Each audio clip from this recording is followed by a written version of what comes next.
성경 갈라디아서 5장 24절 말씀 보겠습니다.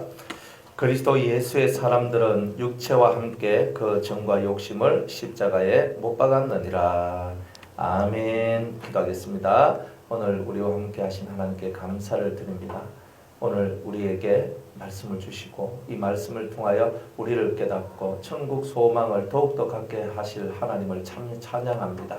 우리의 마음과 뜻과 정성을 다하여 하나님 앞으로 한 걸음 한 걸음 더 가까이 나가는 저희들이 되게 하여 주옵소서. 깨닫는 은혜 허락해 주시기를 원하오며 예수님의 이름으로 기도드리옵나이다. 아멘.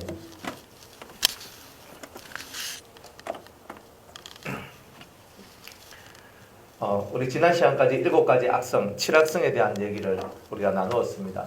악성이라는 것이 뭘까요? 악한 성품이라는 거죠. 악한 성품이 뭘까요? 과연 악한 성품이 뭘까요? 우리가 이 악한 성품이라는 것이 곧 뭐냐? 마귀의 씨다. 그러니까 마귀가 우리 속에 뿌려놓고 간 가라지들이다. 우리를 멸망케 할 능력들이다. 이런 겁니다. 그러니까 하나님은 이 훅 불어내신 우리의 영들이 하나님의 이 속성, 그 속성이 뭐냐면 내가 내다라는 이 속성을 가지고 있어요. 하나님은 천상천하, 유아독존, 하나님은 언제나 홀로 하나이시고 모든 영광을 받으실 하나님이시거든요. 그러니까 하나님께서는 창조주이기 때문에 이 내가 내다를 가지고 있어도 상관이 없다 이 말이에요. 그런데 피조물 들인 우리가 하나님이 계심에도 불구하고 내가 낸 데가 올라오기 시작했다 이 말입니다. 그러니까 우리 심령 속에 내가 내다, 하나님이 내가 내다 했을 때는 나를 통하여 온 천지만물이 창조하고 창조되었고 내가 이 천지만물의 주인이다. 이거를 보여주시는 거예요. 그런데 어느 순간부터 이 피조물들 속에 하나님이 하시는 일에 대한 불평불만이 나오기 시작한다는 거예요. 왜 하나님은 이렇게 하실까? 왜 하나님은 저렇게 하실까? 오늘날도 많은 사람들이 다 질문을 던져요. 무슨 질문? 왜 하나님은 나에게 이런 환경을 주셨을까? 왜 나에게 이런 부모를 주셨을까? 왜 나에게 이런 여자, 이런 남자, 이런 자식, 왜 나에게 이런 환경을 주셨을까? 사람들은 다 신에게 이런 질문을 던져요. 그 던지면서 뭘 하려고 질문을 던지냐면 신을 부정하거나 때로는 신이 싫어서 신이 있다면 이런 거 만들어내면 안 되지요. 이런 모양들이 세상에 많다 이 말입니다. 정말 하나님 살아계시면 이 세상이 이렇게 되면 안 되지요라고 수많은 사람들이 얘기를 하고 있어요. 맞잖아요. 그런데 그 말을 누가 했느냐 하면 사탄이 했다 이 말이에요.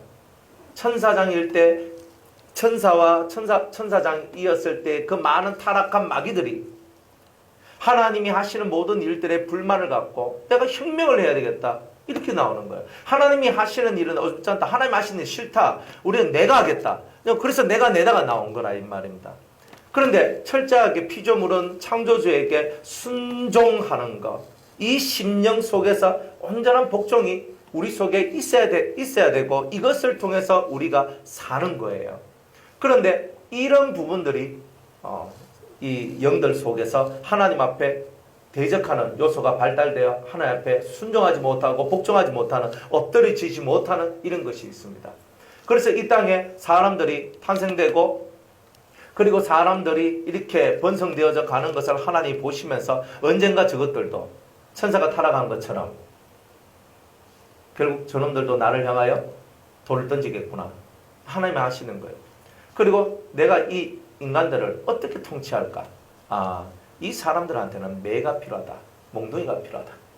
정신이 안 들면 몽둥이가 필요하죠. 근데 애들도 제가 때려보니까 그래요. 애들 말로 했는데 안 되니까 결국 몽둥이 들고 막 때리면 딱 무릎 꿇고 잘못했어요. 딱 나오는 거예요. 그러니까 자기의 잘못을 인정하고 제가 잘못했습니다. 저를 용서해 주세요. 이게 나와야 되는데 그러니까 이런 것이 나오지 않더라는 말이에요. 그러니까 이 사람들이 매를 안 맞으면 안 돼. 그러니까 하나님께서는 여러분들의 어떤 매를 대시냐면 인생의 채찍과 사람의 막대기를 갖고 여러분들을 후려치시는 거예요. 그러니까 인생이라는 것이 뭐냐? 채찍이고 사람이 뭐냐? 막대기다 이 말이에요. 그러니까 내가 살아가는 이 인생 자체가 뭐냐? 이 인생 자체가 나는 채찍에 맞는 것이다. 그러니까 여러분들이 오늘 하루를 살면서 어제를 살았으면서 아래를 살았으면서 10년을 20년을 30년을 50년을 60년을 70년을 산 것이 뭐냐? 인생 채찍을 맞았다는 뜻이에요. 그게 또 여러분들은 사람이라는 막대기를 통해서 얻어맞았죠. 뒤통수도 맞았고 옆구리도 찔을 받았고 그죠? 막 여러분들이 막 팍팍팍 끓이면서 맞는 거예요. 어이없는 세상 일들을 우리는 많이 당했을 거예요. 그러니까 이런 일들이 뭐냐? 사람이 막대기인 거예요. 그 왜 우리가 이런 것을 맞아야 되는가? 이런 것을 맞다 보니까 내 속에 불가항력적인 것이 무엇인지를 알게 되는 거예요. 즉, 내가 이렇게 맞고 이렇게 고난을 당하고 이렇게 힘든 일을 당하지 아니하였더라면 나는 절대 하나님을 찾아 나서지 않았을 것이다. 그러니까 모든 사람들이 웬만한 거의 대부분의 사람들이 자기가 고난 중에 하나님을 만나더라는 거예요. 그리고 하나님을 찾더라는 거예요. 불가항력적이다. 내가 어떻게 항변할 수도 없고 대항할 수도 없는 그런 삶의 현상들이 내게 오다 보니까 하나님 나오게 되는 거예요. 그러니까 우리 입에서 하나님 이게 안 나온다는 말은 무슨 뜻이에요? 네? 덜 맞아서. 그러니까 이게 확실한 답인 거예요. 그러니까 여러분들이 우리가 교만하면 어때요? 아집이 세거나 교만하면 어때요? 내가 내다가 셀 거 아니에요. 내가 이 정도에 굴할 줄 알아. 나는 절대 굴하지 않아. 하면서 끝까지 뻗대는 거야. 그러면 하나님께서는 우리를 비웃으시며 우리를 비웃는 거예요. 그래? 덜 맞았구나. 더 맞아라. 그리고 또 인생의 채찍과 사람의 막대를 갖고 우리를 막 후리치고 또 후리치는 거야. 결국 맞고 맞다 보니까 내가 더 이상 뻗대면 죽을 것 같다 하는 생각까지 가게 돼요. 내가 더 이상 뻗대면 안 되는구나. 내가 더 이상 하나님 앞에 순종하지 않고 살아가는 것은 내가 나를 죽이는 것이구나 하는 것을 깨닫게 돼요. 여러분들 동의하십니까? 뭐 안 해도 상관없어요. 덜 맞았으니까. 그죠? 그러니까 앞으로 계속 더 맞으시면 되는 거예요. 우리는 다 같이 맞아야 되는 거예요. 저나 여러분이나 안 맞아서 그런 거예요. 덜 맞아서 그런 거예요. 그러니까 그렇구나. 그런데 이것을 맞는 게 우리한테는 보약이라는 뜻이에요. 보약이다. 왜 보약이냐면 내 마음이 낮아진다는 거예요. 내 마음이 낮아지면서 하나님 옛날엔 내가 싫고면서 내가 이렇게 하고 내가 계획 세워가지고 내가 이렇게 하면 딱 되지. 내가 플랜을 만들어가지고 내가 이렇게 쫙쫙쫙 하면 모든 게 되지. 안 돼 이제는. 안 되니까 어떻게 돼요? 하나님 이렇게 되는 거예요. 저절로. 내가 아무리 플랜 세워봤자 내 플랜대로 내 계획대로 되는 게 없어요. 그러니까 하나님 도와주십시오. 이번에 이거 할 때만 안 됩니다. 그러니까 자꾸 하나님을 찾고 의지할 수밖에 없는 그런 우리가 되도록 하나님께서 우리를 만드시는 거예요. 안 그러면 여러분들이 예수를 믿었겠습니까? 안 그러면 여러분들이 주님을 찾아왔겠습니까? 저는 어릴 때부터 주님이 너무 좋았어요. 저는 그런 사람 별로 못 봤거든요. 저는 태어날 때부터 예수님이 너무 좋아가지고 아기 때부터 예수 가면 벌떡벌떡 뛰었습니다. 이런 사람이 누가 있어요? 다 각자 죄의 개성을 갖고 그 죄의 개성을 갖고 다 살아나가다가 이렇게 치고 저렇게 치고 이래 맞고 저렇게 맞다 보니까 내가 또 피할 수 있는 구멍이 거기밖에 없으니까 내가 예수님한테로 간 거예요. 우린 다 그렇게 했잖아요. 또 어떤 분들은요 병이 걸렸어. 병이 걸려가지고 내가 어찌할 수 없는 거예요. 정신병이 걸리고 몸에 병이 걸리고 어찌할 수 없는 이 괴로움 속에 빠졌는데 주님 앞으로 갔더니 내가 치료를 받아요. 그래서 정신의 병이 치료를 받고 육의 몸이 치료를 받고 하나님 살아계십니다. 할렐루야. 그러면서 기도하게 되고 은혜 받게 되고 그렇게 되는 이런 일들이 일어나죠. 그러니까 하나님은 이 인생이라는 채찍, 사람이라는 막대기를 여러분들을 교육하는 교육의 것으로 사용하고 계신다는 거예요. 그래서 인생, 여러분이 살아가는 이 70년, 80년의 인생 자체가 교육의 정이고 사람 자체가 다 교육용 막대기들이다. 옆에 사람하고 우리 앞에 뒤에 있는 사람, 앞에 있는 사람 뒤를 보고 그죠? 당신은 나의 막대기이십니다. 당신은 나의 막대기이십니다. 이게 당신은 나의 막대기라니까 딱 막대기, 몽둥이. 근데요, 이게 깨달아지면 여러분들은요, 사람을 미워하지 않아요. 왜 우리가 사람을 미워하냐면, 저 인간이 왜 날 때리나? 화가 나는 거예요. 저 인간이 왜 나를 때리나가 아니고, 하나님께서 저 사람을 통하여 나를 교훈하고 계시구나. 이렇게 바뀐단 말이에요. 우리의 머리의 시스템이. 근데 이런 시스템으로 바뀔 때에 여러분은 죄의 권세가 여러분들한테서 사라지게 되는 일들이 나오게 된다는 거예요. 그러니까 이 마음의 세계라는 것이 우리가 맞지 아니하면 겸손을 안 해요. 겸손하질 않아요. 우리가 고난을 당하고 힘든 일이 당해서 더 이상 내 손으로 할 수 없는 것이 나올 때 무릎이 꿇어져요. 아직 안 꿇어진다는 말은 덜 맞았고 아직 덜 그냥 내 마음이 굽힐 마음이 별로 없어. 아직도 내가 살아있기 때문에. 근데 하나님은요 끝까지 우리를 패거든요. 지옥도 바로 거기에 일환인 거예요. 사실은 막 고통 당하다 보니까 내가 하나님을 안 믿고 하나님을 배반하고 하나님을 정말 등 돌리고 거역하며 살아왔던 결과가 이거구나 하는 것을 지옥에서 처절하게 느끼는 거잖아요. 그러니까 하나님은 인생이 구원받지 못할 인생이 있는 것을 싫어해요. 하나님은 모든 사람들이 다 구원받기를 원해요. 그러니까 우리들은요, 난 안 믿고 나 지옥 갈래요 이런 말 하면 안 되는 거예요. 지옥이 얼마나 무서운지 우리가 모르니까 사람들이 겁도 없이 난 지옥 갈래요 하는데 사실 그 지옥 간다는 말이 얼마나 무시무시한 말인지 모른다는 거예요. 그러니까 우리가 지금 여러분들이 살아온 만큼 한번 돌아보세요. 여러분들이 정말 마음 편안하게 얼마만큼 살아왔는가. 진짜 예수를 만나고 진짜 진리를 만나기 전까지는요, 우리의 마음 속에는 항상 이 불안함과 이 약함들이 막 역사를 해요. 힘겨워. 인생 자체가 힘겹게 살아갈 수밖에 없도록 뭔가 모르게 그래요. 그런데 내가 다른 사람 만나서 같이 얘기를 해보면 그 사람도 똑같아요. 돈 많은 자 만나서 야 니는 돈 많으니까 니는 좀 안 괜찮겠다 하니까 그 집 자체가 막 가문이 속 시끄러워서 못 사는 거예요. 아니 너희들 돈도 많고 뭐 그런데 왜 속 시끄럽게 살아가느냐. 이 자식들끼리 아버지가 벌어놓은 돈 서로 더 많이 차지하려고 서로가 막 중상모략하고 뺏고 뺏기는 이런 암투를 하고 막 이렇게 살아가는 거예요. 아유, 난 너희 집은 나는 아무 문제 없고, 너 돈도 많고, 뭐 너희 집도 삐까번쩍하고 이렇게 좋은데 너희 집은 문제가 없어야 되는 거 아니가? 아유, 말도 마라. 내가 이렇게 살아가는 게 이게 사는 게 아니다. 모든 사람이 인생의 채찍과 사람의 막대기 속에서 살고 있다는 거예요. 처절하게 뭘 깨닫게 하셨냐면 내가 죄인임을 깨닫고 내 힘으로는 구원받을 수 없다는 것을 깨닫게 해주는 거예요. 그러니까 세상에는 자력 종교는 없어요. 자력으로 내가 구원받을 수 있는 종교는 없어요. 내가 선한 일을 행함으로 말미암아 구원을 받을 수 있다. 이건 다 거짓말쟁이들이에요. 내가 부처님을 믿어도 구원받고 알라를 믿어도 구원받고 내가 뭐 다른 해신, 달신, 별신, 무슨 나무신 어떤 신을 믿어도 모든 종교는 다 구원이 있습니다. 이건 다 거짓말쟁이인 거예요. 이것들은 뭐냐? 자력 종교이기 때문에 자기 힘으로 구원받을 수 있다는 거잖아요. 내가 부처를 선택하든 내가 나무를 선택하든 내가 해를 선택하든 나는 내가 그 속에서 착한 일하고 살아가면 내가 구원받는 거 아이가? 이렇게 얘기하는 것 자체가 뭐냐 하면 다 하나님을 대적하고 창조주를 무시하는 것이라는 거예요. 그렇기 때문에 우리는 이런 자력으로 구원받는다는 이런 엉뚱한 생각 속에서 절대 벗어나야 돼요. 예수의 이름으로 말미암아 우리는 구원을 받는 거예요. 예수님 아니면 구원의 길이 열려지지 않아요.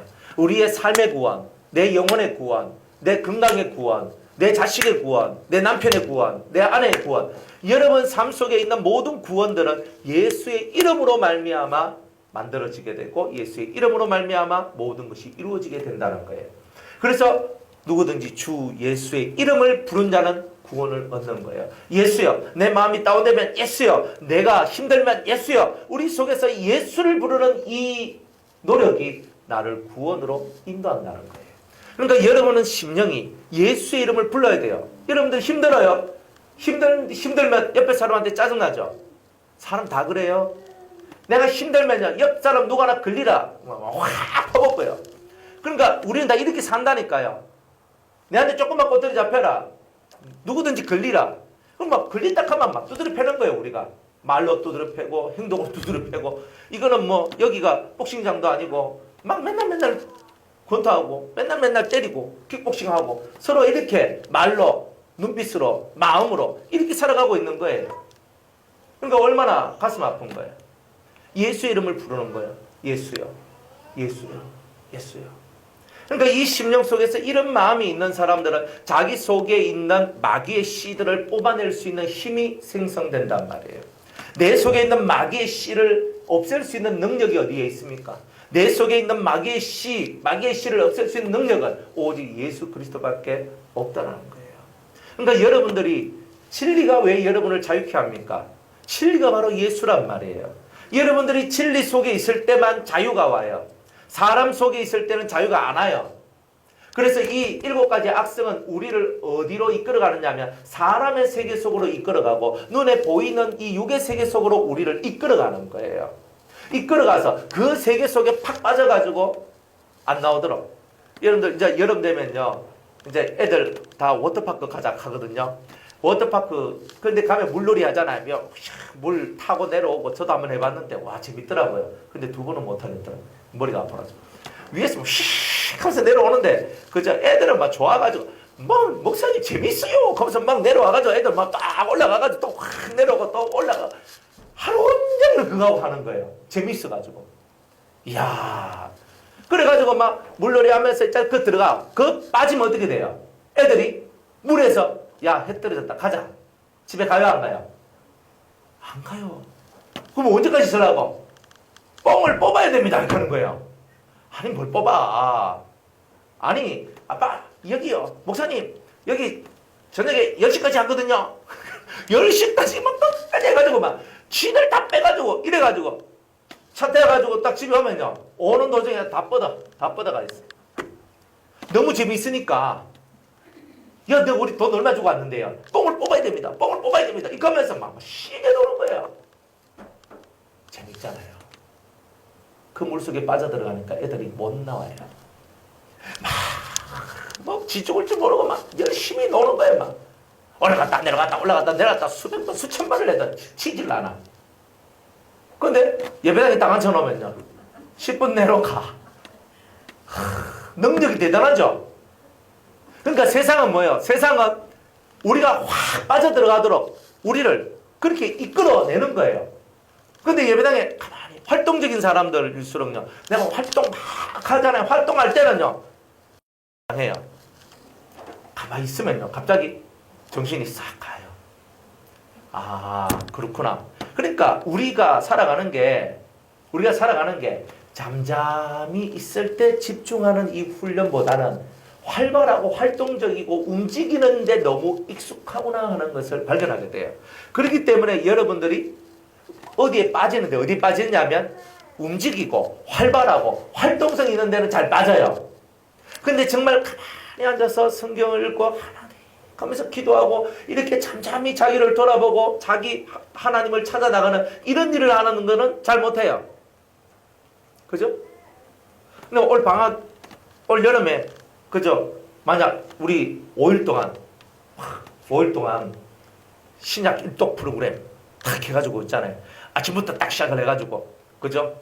읽으면서 그러니까 신약을 일독하는 거 한다. 할 수 있겠죠? 아, 못합니다. 네? 네, 할 수 있습니다. 근데 어떤 사람이 할 수 있냐면 마음을 분주 복잡하게 만들지 않고 그 자리에만 내가 다 요거 외에 다른 것은 비우겠다. 요런 사람은 할 수 있어요. 근데 마음에 분잡아. 나 저도 가야 되는데, 내 여기도 가야 되는데, 누구 온다 그랬는데, 내가 어디 가기로 약속했는데, 이러면 못합니다. 맞죠? 항상 사람이 마음이 차분해질 때 뭐든지 할 수 있어요. 마음이 차분해지면 할 수 있어요. 어떤 사람이 성경을 읽는데 하루에 100장씩 읽어. 100장씩 읽겠습니까? 예? 100장씩 읽으려고 하면 이렇게 읽어야 되거든. 그러니까 얼마나 간 거예요. 그럼 100장을 읽으려고 하면 10장에 1시간이면 100장이면 10시간이거든요. 보통 10장에 1시간을 봐요. 그러면 10장에 1시간이면 100장이면 10시간이라. 그러면 산술적으로는 계산할 수 있어요. 그죠? 근데 10시간을 앉아 있을 수가 없는 거예요. 사실은. 사람들이. 그래서 못하는 거예요. 10시간 앉아서 하루에 100장 성경 읽는 걸 한 달 동안 할 수 있겠습니까? 하루가면 하지, 그지요? 여러분들이 마음을요, 내가 여기에 확 집중해서 내가 하겠습니다 하면서 마음을 작정하고 마음을 강하게 묶고 흔들림이 없는 마음을 만들어 놓으면 그걸 할 수 있어요. 하루라도 이틀이든 3일이든 할 수 있어요. 3일 넘어가면 의지의 싸움이고, 그죠? 3일 정도는 내가 작정하면 할 수 있는 거예요. 금식도 3일 금식은 할 수 있는 거예요. 그러나 3일 금식이 넘어가면 의지가 있어야 돼요. 3일 금식까지는요, 하나님 앞에 마음만 먹어도 할 수 있어요. 못 하십니까? 3일 금식은 마음만 먹어도 할 수 있어요. 그러나 3일이 넘어가면요, 마음의 작정을 안 하면 못 해요. 마음의 작정을 하고 의지를 가지지 않으면 못 해요. 3일은 내가 작정만 해도 돼요. 그러니까 난 3일 동안 성경 읽겠습니다. 마음의 작정만 해도 3일은 할 수 있다니까요. 작심 3일. 3일은 한다니까. 작심하면 3일. 3일 뒤로는 뭐예요? 의지. 네, 의지가 있어야 돼요. 그래서 저와 여러분들이 어디에 마음을 집중하냐에 따라서 보는 게 다르고, 듣는 게 다르고, 몸이 있는 곳이 다르고, 모든 게 다 달라집니다. 그러니까 하나님께서는 여러분들의 이 심령이 어디에 집중하기를 원하시는가? 근데 그 집중이 잘못되었을 때 하나님이 한 방씩 땅 가면서 사람의 막대기를 들어서 한테 팍 후려쳐요. 인생의 채쪽으로 팍 쳐요. 인생은 뭐예요? 인생 생, 로, 병, 사. 사람이 나고 늙어지고 병들고 죽고 이 세계 속에 우리가 흠뻑 젖도록 만들어져요. 그러니까 누가 낳다 하니까 와 좋잖아요. 너무 좋아요. 아기가 나면. 얼마 전에 그저 여성께서 아기가 낳거든요. 저 아빠하고 똑같아요. 여자인데 똑같아. 역시 니는 너가 아버지 딸이 맞구나. 그러니까 사진으로만 봤는데 그런 거예요. 아기 나니까 너무 기쁘죠? 기쁨도 잠시 잠깐. 근데 애가 병들어요. 이제 염려, 걱정, 근심이에요. 내가 잠시 잠깐 생명의 탄생에 대한 기쁨을 느꼈지만 탄생함으로 말미암아 내한테 뭐가 더 온 거예요? 염려와 걱정과 근심의 세계가 왔잖아요. 그러면서 야가 건강하게 엄마 말 잘 듣고 아버지 말 잘 듣고 잘 크고 이러면은 걱정이 없는데 우리 자식들이 엄마 말 잘 듣고 아버지 말 잘 듣고 그죠? 병 안 걸리고 아주 뭐 젠틀하게 예의 있고 겸손하게 마음은 따뜻하게 아주 착하게 그러나 마음은 강하게 이렇게 삽니까? 근데 항상 자식들 바라보면 내 마음속에 뭔가 모를 이 근심거리가 막 만들어지잖아요. 이 근심거리가 저는 왜 될까? 저한테도 이런 게 있어야 될 텐데 저 어떻게 될까? 막 이런 마음들이 이 심령 속에 막 생겨나는 거다 이 말입니다. 이렇게. 그러니 사람이 낳는데 낳으면서부터 뭐가 시작되느냐? 근심, 걱정, 불안, 두려움 이런 것들이 만들어지게 되더라 이 말이에요. 그리고 늙어가요. 늙어가잖아요. 내가 점점 주장로님 딱 근데 머리를 쌈박하게 깎고 오셨잖아요. 근데 머리가 옆에 열심히 내가 빛이 비쳐서 그러시나 하면서 이렇게 봤어요. 연세가 있으시지. 그죠? 내 기능이 주장로님이 항상 탄식하는 게 뭐냐? 옛날에 내 머리 옛날에는 탁 하면 탁 나오고 탁 하면 탁 나오고 막 짠 됐거든요. 그런데 지금은요 설교 듣고 말씀 듣는데도 하나 생각하면 하나 까먹고 이거 들어오면 이거 까먹고 죽겠다는 거예요 그게. 예전보다 지금은 좀 좋아지셨다는데 하여튼 뭐 그러신 거예요. 내가 나이가 들어가고 점점 들어가니까 내 몸의 상태가 점점 쇠약해지잖아요. 쇠약해지고 그리고 또 얼굴은 뭐예요? 남자들은 좀 덜한데 여자들은요 얼굴이 탱탱하는 이 피부가 막 버석버석해지고 뭐 주름살 막 확 올라오고 이러면 막 속이 천불 나잖아요. 내 인생을 돌리도록 하고 막 이래 나오잖아요. 막 그렇게 하면서 우리 속에는 걱정이 나오고 또 근심이 나와.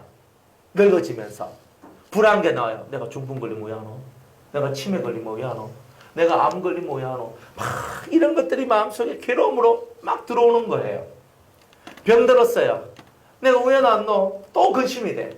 이 생로병사의 이야기를 통해 가지고 하나님께서 막 우리를 후려치는 거예요. 봐라, 너희들이 한계적이지. 너 끝이 이때 너가 영원히 살 것 같지? 여러분들 젊었을 때는 여러분들은 전혀 죽음을 맛보지 않을 것 같았잖아요. 안 그래요? 저도 어렸을 때 우리 아버지, 어머니는 항상 제 곁에 계실 줄 알았어요. 오늘 어머니가 딱 돌아가시는데 황당한 거예요. 내 옆에 계셨던 그 어머니가 오늘 내 인생 속에서 사라져버린 거예요. 진짜 어가 돼버린 거예요. 이상한 거예요, 그게. 어머니 시체를 바라보고 황당한 거예요. 이게 뭐야? 왜 어머니가 사라졌지? 왜 어머니가 지금 흔들어도 말이 없지? 오늘 아버지가 돌아가셨어요. 내 곁에 영원히 사실 것 같았던, 적어도 100살은 사실 것 같았던 우리 아버지가 홀랑 90에 가셨어. 와, 이거는 아닌데, 내 인생에서 사라졌어요. 우리 교회 성도들, 그저 유성교회 성도들 죽는 분이 계셨거든요. 젊은 나이에도 돌아가시고, 나이 드셔가지고 가시고, 저분은 나하고 대단히 오랫동안 같이 가고, 같이 늙어가는 그런 처지였는데, 이게요, 환경이 확 바뀌어버려요. 사람 하나가 죽어버리니까. 그 우리 아버지도, 위세 당당하던 우리 아버지도 어머니 돌아가시니까 확 꺾이쁘대요. 남자가 호랩이 되니까 기가 하나도 없어요. 그러니까 막 아버지가 어찌할 줄 모르는 거예요. 그래, 며느리를 마누라 대용으로 삼고 맨날 며느리를 부르는 거예요. 그래, 같이 살면서 계속 지혜야, 지혜야. 근데 지혜 부른 게 아니에요. 지혜 엄마를 부른 거예요. 그래, 계속 예 아버니, 예 아버지. 막 아침 해주고 점심 해주고 저녁 해주고 막 삶이 바뀌는 거예요. 그러니까 이 죽음이라는 이 세계를 통해서 우리가 나는 영원히 살지 못하구나. 초상집에 한번 갔다 오면 나도 언젠가는 저렇게 죽겠구나. 그럼 내가 미래를 준비해야 되겠구나. 다 이런 생각을 할 수밖에 없도록 하나님이 만들어요. 병들어도 만들고요. 늙어져도 만들고요. 안 그래요?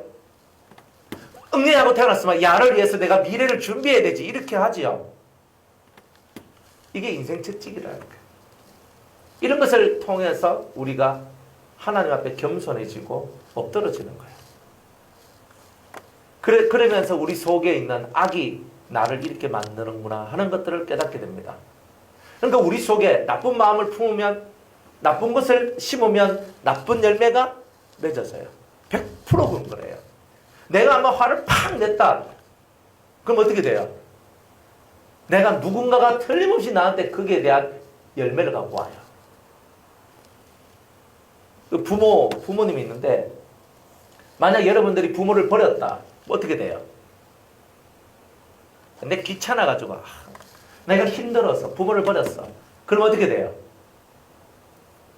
내 새끼가 날 버립니다. 이건 100%입니다. 이건 100%예요. 왜냐하면 세상의 이치는요, 정해져 있어요. 그러니까 부모한테 효를 다하면 내 새끼도 그걸 보고 내한테 효를 다해요. 무조건 그렇게 되게 돼 있어요. 그러니까 살아가는 모든 삶은요, 빨리 철이 들어야 돼요. 철드는 게 뭐냐면은 내가 비울 거는 빨리 비우고 내가 좋은 것을 많이 심어놔야 되는 거예요.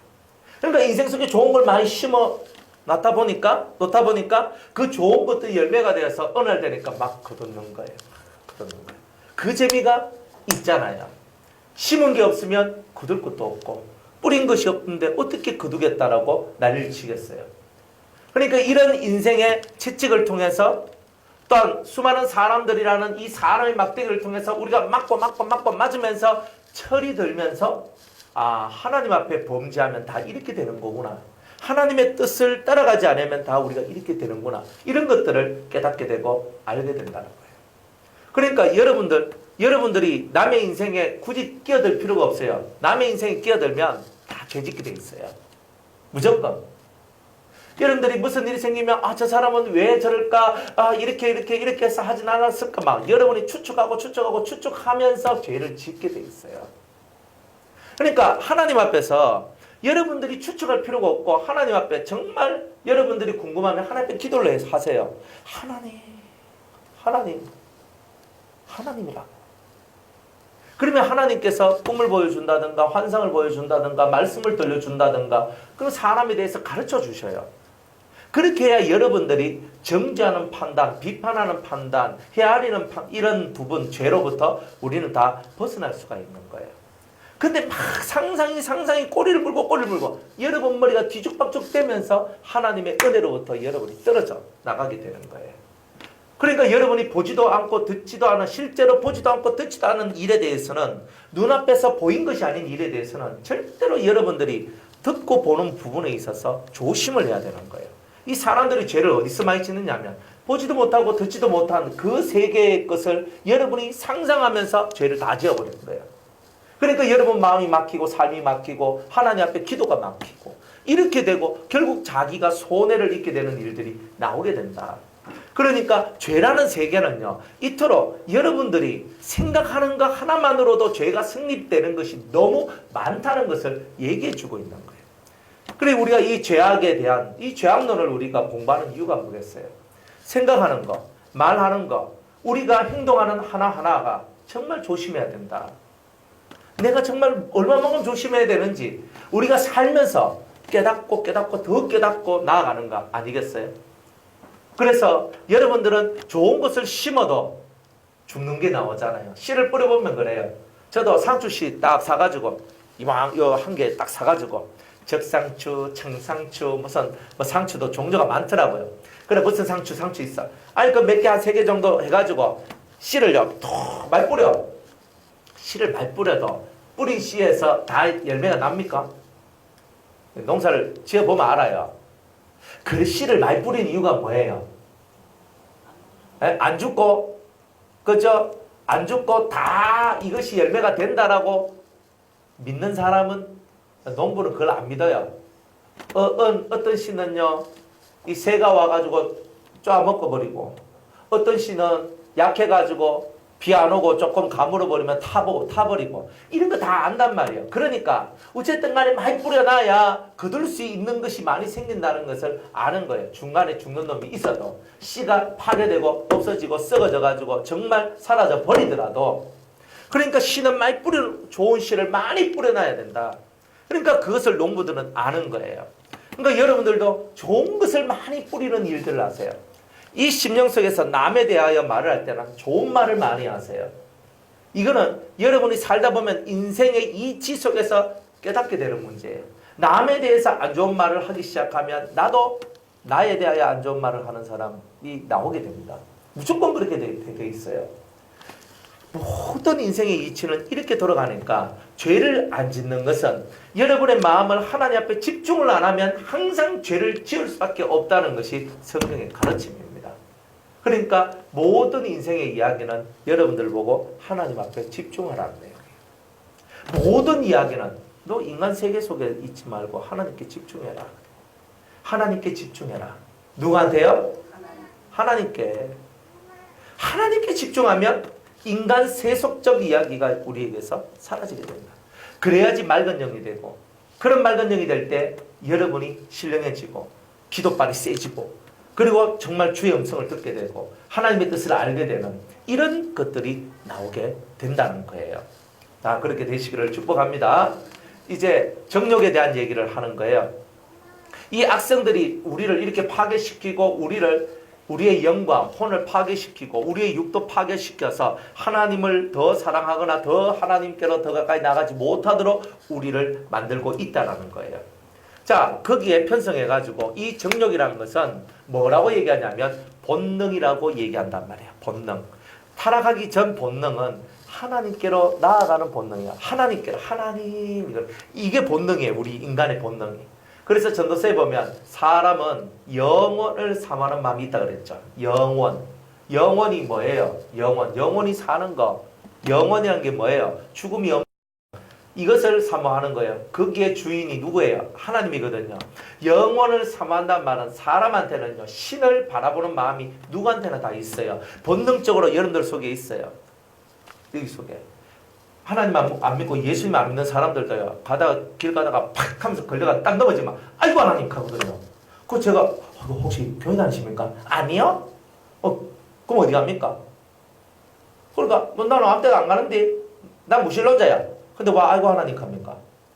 그 자기도 모르는 거예요.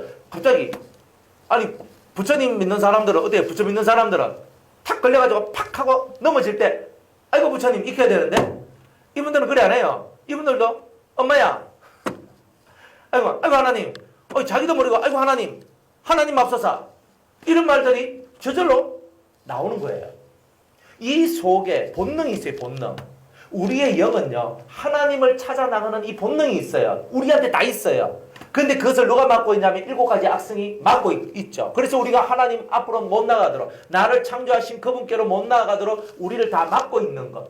이게 바로 칠악성이란 말이에요. 그런데 우리의 본능은 하나님께로 자꾸 나가야 되는데 이 7가지 악성이 들어와가지고 우리의 본능이 하나님 쪽이 아니라 세상 쪽으로 사람 쪽으로 나가도록 우리를 유도해서 우리의 길이 세상 길이 나도록 확 만들어버린 거예요. 그래서 하나님 앞에 우리가 이 본능이 다시 회복돼야 되는데 진정한 우리의 영의 본능은 뭐냐? 영혼의 본능은 뭐냐? 하나님께로 나아가는 것이 영혼의 본능이다. 근데 이것을 가로막고 있는 것이 칠악성이고 그래서 칠악성만 없어지면 우리의 본능이 하나님께로 나아가는 것이 훨씬 수월해지겠죠. 그런데 우리의 마음의 훈련이 뭐예요? 내가 하나님께로 나아가는 훈련을 받지 못한 우리가 죄 악성을 없애고자 하다 보니까 내가 하나님 앞에 집중하지 아니하면 내가 이 7 악성을 없앨 수 없다는 것을 깨닫게 되고 7 악성들을 없애려고 하다 보니까 이 심령이 하나님께 집중할 수밖에 없는 이게 저절로 훈련이 되더라 이 말이에요. 그러다 보니까 내 본능이 하나님. 그러니까 예수 믿는 사람들은요 주여란 말을 많이 쓰고 하나님이란 말을 많이 쓰잖아요. 왜? 저절로 그게 만들어져요. 어떤 안 좋은 일이 벌어질 때 주여 이렇게 하잖아요. 어떤 정말 기가 막힌 일들이 만들어졌을 때 아이고 하나님 어찌하면 좋을까요? 하나님 우리는 매사가 하나님을 찾고 예수님을 찾는 이것이 버릇이 되고 삶의 습관이 되어가는 이런 노정 속에 저와 여러분들이 있더라는 거예요. 그러니까 매 순간 하나님을 찾고 매 순간 하나님이 의식되는 이런 상태에 우리가 될 수 있도록 하나님께서는 저와 여러분들을 인도하시고 이끌어 가신다는 것. 이거를 항상 여러분들 마음에 두시기 바랍니다. 그래 정욕이 뭐냐? 본능이다. 그 본능, 타락하기 전에 본능은 뭐다? 하나님께로 나아가는 마음과 영. 이게 바로 우리의 원래 본능이었다. 그런데 인간이 타락하면서 7 악성이 들어오면서 이 본능이 훼손됐어요. 그래서 어디로 나가요? 하나님 외에 다른 쪽으로 우리의 모든 마음들이 펼쳐져 나가도록 만들어요. 그 첫 번째, 제일 끊기 어려운 본능이 뭐냐면은 애정, 이 사랑이라는 거예요. 사랑. 근데 이 사랑이 몇 가지냐? 4가지가 있다. 이 애정을 보고 사랑이라고도 얘기해요. 애정, 사랑. 자식에 대한 애정이 있다는 말은 무슨 말이냐면 자식을 사랑한다는 말이죠. 근데 사랑하는 방법이 하나님적 방법과 마귀적 방법으로 나누어져요. 육적인 방법은 마귀적 방법이에요. 하나님의 방법이에요. 하나님의 방법. 그래서 우리가 하나님의 방법을 통해서 우리 자신들이 육적인 것이 아닌 영적인 것으로 하나님께로 우리 자신들이 나아가는 이런 것들을 해야 된다는 거예요. 그래서 우리가 정욕은 총 9가지죠. 자, 애정과 욕심 이 2 파트로 나눠지면서 애정은 4가지 애정 그리고 욕심은 5가지 욕심이 있는데 이 총 9가지가 우리 속에 들어와 있는 본능이고 이 본능을 우리가 제어할 때에 우리는 성을 빼앗는 장군들보다 훨씬 나은 자라는 그런 영광스러운 명예를 하나님 앞에서 얻게 될 것이라는 거예요. 그래서 마음을 컨트롤하는 자는 성을 빼앗는 자보다 더 낫다 그러죠. 이 마음을 컨트롤한다는 말이 뭐예요? 내 정과 욕심을 컨트롤한다는 뜻이에요. 그러니까 이 심령을 컨트롤할 수 있을 때 우리들은 진짜 하나님의 사람이 된다는 거죠. 자, 애정은 2가지 애정 크게 나눠집니다. 영적인 애정과 육적인 애정으로 나눠져요. 영적인 애정과 육적인 애정으로.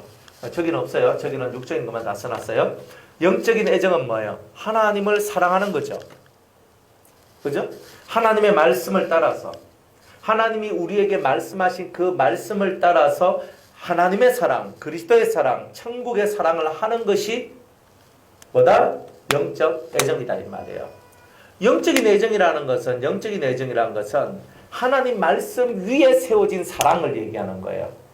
그러니까 우리는 다 똑같이 자식을 사랑해요. 혈육 간의 애정이 있거든요. 혈육 간의 사랑이 있어요. 내 자식을 사랑해. 근데 그 사랑하는 방법이 뭐냐면 무슨 방법이에요? 육의 방법을 쓰지 하늘의 방법을 쓰지 않는다는 거예요. 그러면 육의 방법을 쓸 때는 뭐라고 얘기하냐면 땅의 사랑 혹은 뱀의 사랑 혹은 마귀적 사랑 이런 말을 사용하는 거예요. 똑같이 해요. 똑같이 사랑해요. 그런데 사랑하는 방법이 성경적 사랑이 아니라 이 말이에요. 그래서 말씀 위에 세워진 사랑을 하면 천국의 사랑을 하는 거고 내가 말씀 밖의 사랑을 하게 되면 지옥의 사랑을 하는 것이다. 그러니까 우리는 이걸 확실히 알아야 돼요. 그러니까 이 말씀으로 사랑을 해줘야 돼요. 말씀 안에서 성경의 가르침을 정확하게. 그러니까 여러분들 신명기 말씀은 무조건 다 알아야 되잖아요. 왜 그러냐면 신명기에 보면은 이스라엘아 들으라 오직 하나님은 하나이시니 너는 마음을 다하고 성품을 다하고 힘을 다하여 주 너의 하나님을 사랑하라. 그리고 내가 너희에게 이 말씀한 이 모든 말씀들을 너희 집에 있는 아이들한테 너희 집안 식구들한테 모든 사람들한테 가르쳐서 지키도록 하라고 명령을 하고 있다는 거예요. 어릴 때부터. 그러니까 유대인들은 뭐였냐면 나갈 때 이렇게 여기 벽에다가 이렇게 통 같은 거 하나 붙여놓고 그저 키스하고 오빠하고 쪽 하고 나가요. 들어올 때 쪽 하고 들어와요. 그러면 말씀을 지킨 거라 그래요. 그 말씀을 어디에 두라 그랬어요? 마음에 두고 그랬는데 이 사람들은 통에 두고. 이 사람들은 옷수를 막 늙어요. 그래 출애굽기 같은 데 보면은 그죠? 옷수를 막 이렇게 늙고 있거든요. 뭐 이렇게. 그리고 이 사람은 옷수를 늙고 옷수를 막 이렇게 달면서 하면 멋있고 하나님께서 옷수를 이렇게 늙고 이렇게 살아가는 사람이 되라고 했다. 이것만 하고 있는 거예요. 이마에다가 경문이라 그러니까 이걸 차잖아요. 여기 잠깐만 여기가 딱 차가 말씀 접어가 넣어가지고 이거 하고 있으면 말씀이 내 이마로 들어와서 내 마음으로 꽂혀 들어옵니까? 그러면 얼마나 좋겠어요. 성경 배고 자면 말씀이 내 머리로 쏙쏙 들어옵니까? 제 말은 이 뜻이에요. 예? 잘 모르시겠거든. 성경을 배고 주무세요. 구약을 펴놓고 자니까 구약 말씀이 쏙 들어오고 신약을 펴놓고 자니까 그저 신약 말씀이 쏙 들어와. 와, 이런 일이 있으면 너무 좋겠어요. 나는 맨날 성경책 비고 잘 거예요. 제가 성경책 베고 자보니까 일어나는 일은 성경책이 찢어지더라. 그거 외가 없어요, 성경책. 어쩔 수 없이 성경책 베고 잤는데 어떻게 말씀이 내 머리에 들어오기를 원합니다. 안 돼요. 성경적 방법은 뭐예요? 성경적 방법은 뭐예요? 복 있는 사람은 항상 시편 1편 1절과 2절 2절 마음에 박혀 있어야 돼요. 복 있는 사람은 악인의 꾀를 쫓지 아니하고 죄인의 길에 서지 아니하고 오만한 자의 자리에 앉지 아니하고 1번 요거 하고 2번 여호와의 말씀을 즐거워하여 그 말씀을 주야로 묵상하는 자로다. 묵상이 뭐예요? 성경을 읽고 하나님의 뜻이 뭔가 하나님의 마음이 뭔가를 가슴으로 생각하고 그것을 깨달으려고 하는 일체의 행동을 보고 우리는 묵상이라고 얘기하는 거예요. 묵상. 묵도는 뭐예요? 예? 여러분들 다 같이 묵도하심으로 하죠? 묵도가 뭐예요? 묵상기도. 묵상기도를 줄여서 묵도라 하잖아요. 그러면 묵상과 묵상기도는 뭐냐? 묵상이라고 썼을 때는 말씀을 가슴에 새기는 시간을 가지겠다는 뜻이고, 묵상기도란 말은 내 기도, 내 심령의 이 심령의 그 뜻과 하나님을 향한 내 마음의 소원을 이 심령으로 하나님께 쫙 올린다는 거예요. 두 개의 공통점은 내가 말을 하지 않는다는 거예요. 마음으로 말하고 마음으로 생각하는 거. 그러니까 마음을 활동시키는 것을 보고는 다 묵상이라는 말을 쓴다는 거예요. 그러니까 여러분의 마음의 세계를 잘 활동해야 돼요. 마음의 세계. 그래서 주야로 묵상해라. 주 일하면서도 봐야 되고, 야는 자빠져 자야 되는데 자지 말고 촛불 켜고 보라는 거예요. 옛말에 형설지공이라는 말이 있습니다. 들어보셨죠? 몰라요? 형설지공이라는 말이 있는데 반딧불을 잡아가지고 책을 읽고, 반딧불 한 마리 잡아서 뭐 비겠습니까? 그리고 이 눈에서 달빛이 눈에 반사돼가지고 탁 온다든지, 이게 눈이 하얘니까 그 앞에서 책을 읽는 거예요. 옛 사람들도 자기가 학문을 갈고 닦아 나감에 있어서도 이런 노력을 하지 아니하면 내가 이 학문에 득도를 할 수가 없다는 것을 아는 거예요. 그러니까 성경은요, 진리에 득도를 하려면, 진리가 너희들 속에 완벽하게 만들어지려면 주야로 일하면서도 성경 보라는 게 아니라 성경을 마음으로 생각하고 하나님의 뜻이 뭘까? 일하면서도 공부하면서도 공부를 하지만 하나님 앞에서 하나님, 이 마음을 올리면서 공부를 하는 거예요. 이런 공부를 안 해요. 마음을 하나님께 두고 하나님 앞에서, 하나님 보좌가 여기 있는데 그 보좌 앞에서 내가 지금 영어 공부하고 수학 공부하고 사회 공부하고 이런 마인드를 가지고 있는 학생들이 몇 명이나 되겠어요. 마인드가 중요하거든요. 막 공부하는데 막 너무 힘이 드는 거예요, 사람들이. 지금 대학교가요, 어떠냐면 애들이 신앙생활 못하도록 공부에 집중하도록 만들어요. 그래가지고 대학교 도서관에 불이 안 꺼져요. 도서관에 불이 안 꺼져요. 제가 한동대 간지가 지금 5년째인데 가가지고요, 가면은 애들이 밤새도록 공부하는 애들이 갈수록 더 늘어요. 밤새도록 노는 애들도 있지만 밤새도록 공부하는 애들도. 그런데 학교에서 그렇게 안 하면 버틸 수 없도록 만드는 거예요. 신학교 가도 밤새도록 공부하도록 만들고. 그러면 정작 내가 읽어야 될 영혼의 양식인 이 성경책은 못 읽게 돼요. 제가 이 한동대에서 있잖아요. 참 처음에 딱 가는데 기도실들이 다 있거든요.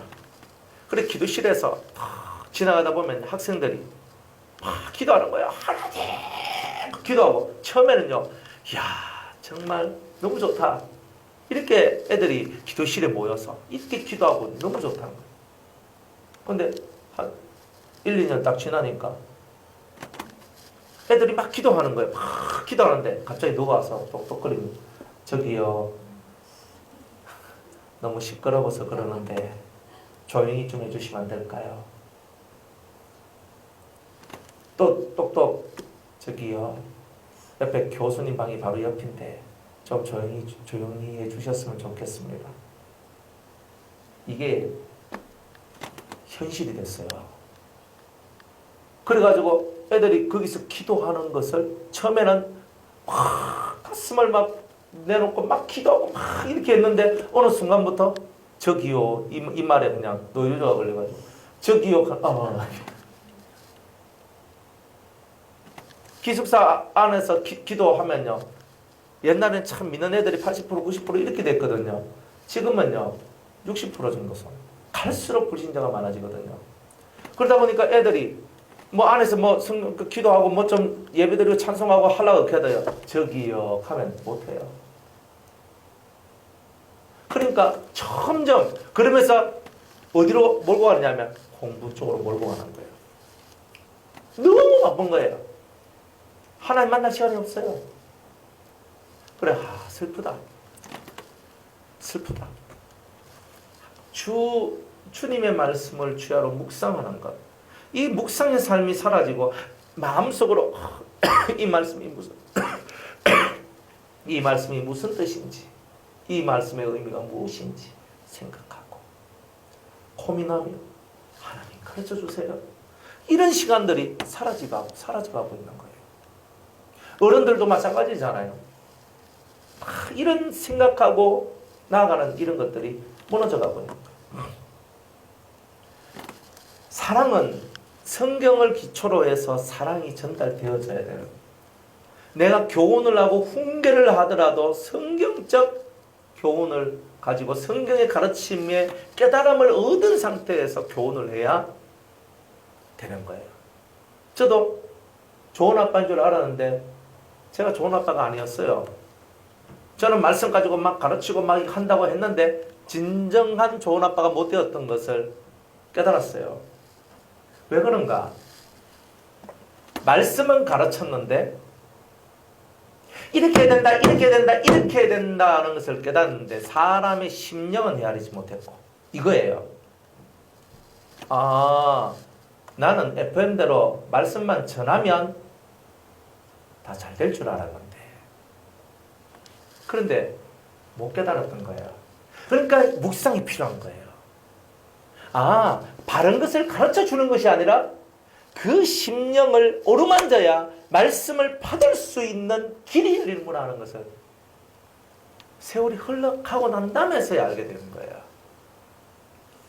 그래, 나는 말씀만 가르치면 애들이 저절로 쌈박하게 잘 클 줄 알았다니까요. 근데 그게 아니야. 어떤 성도든 어떤 사람이든 자기 마음을 만져준 사람한테 마음이 열리더라는 거예요. 아버지가 열어주면 아버지한테 열리고 어머니가 만져주면 어머니한테 열리는 게야. 마음을 만져주지 아니하니까 애들이 이게 되는구나. 마음을 만져줘야 되는 거예요. 심령을 만져줘야 되는 거예요. 그래서 얘야 너 이렇게 해라 이렇게 해라. 제가 목사니까 우리 애들한테 얼마나 많이 지켰겠어요. 설교를 했는 거야. 완전히 막 설교하다시 막 다다다다다다 이렇게 하고 이렇게 하고 이렇게 하고 이렇게 하고 이렇게 하고 얼마나 했겠어요. 근데 세월이 지나다 보니까 내가 어리석었구나. 하나님 말씀을 깨닫고 묵상을 하면서 살다 보니까 마음을 만지지 아니하면 아무리 좋은 것을 줘도 못 받아 먹는데 이 못 받아 먹는 이것을 깨닫지를 못했단 말이에요. 그리고 왜 너는 변화가 안 되나? 왜 변화가 안 되나? 우리 애들이 어릴 때 엄청 싸웠거든요. 둘이 완전 결혼지간이었어요. 걔하고 원숭이.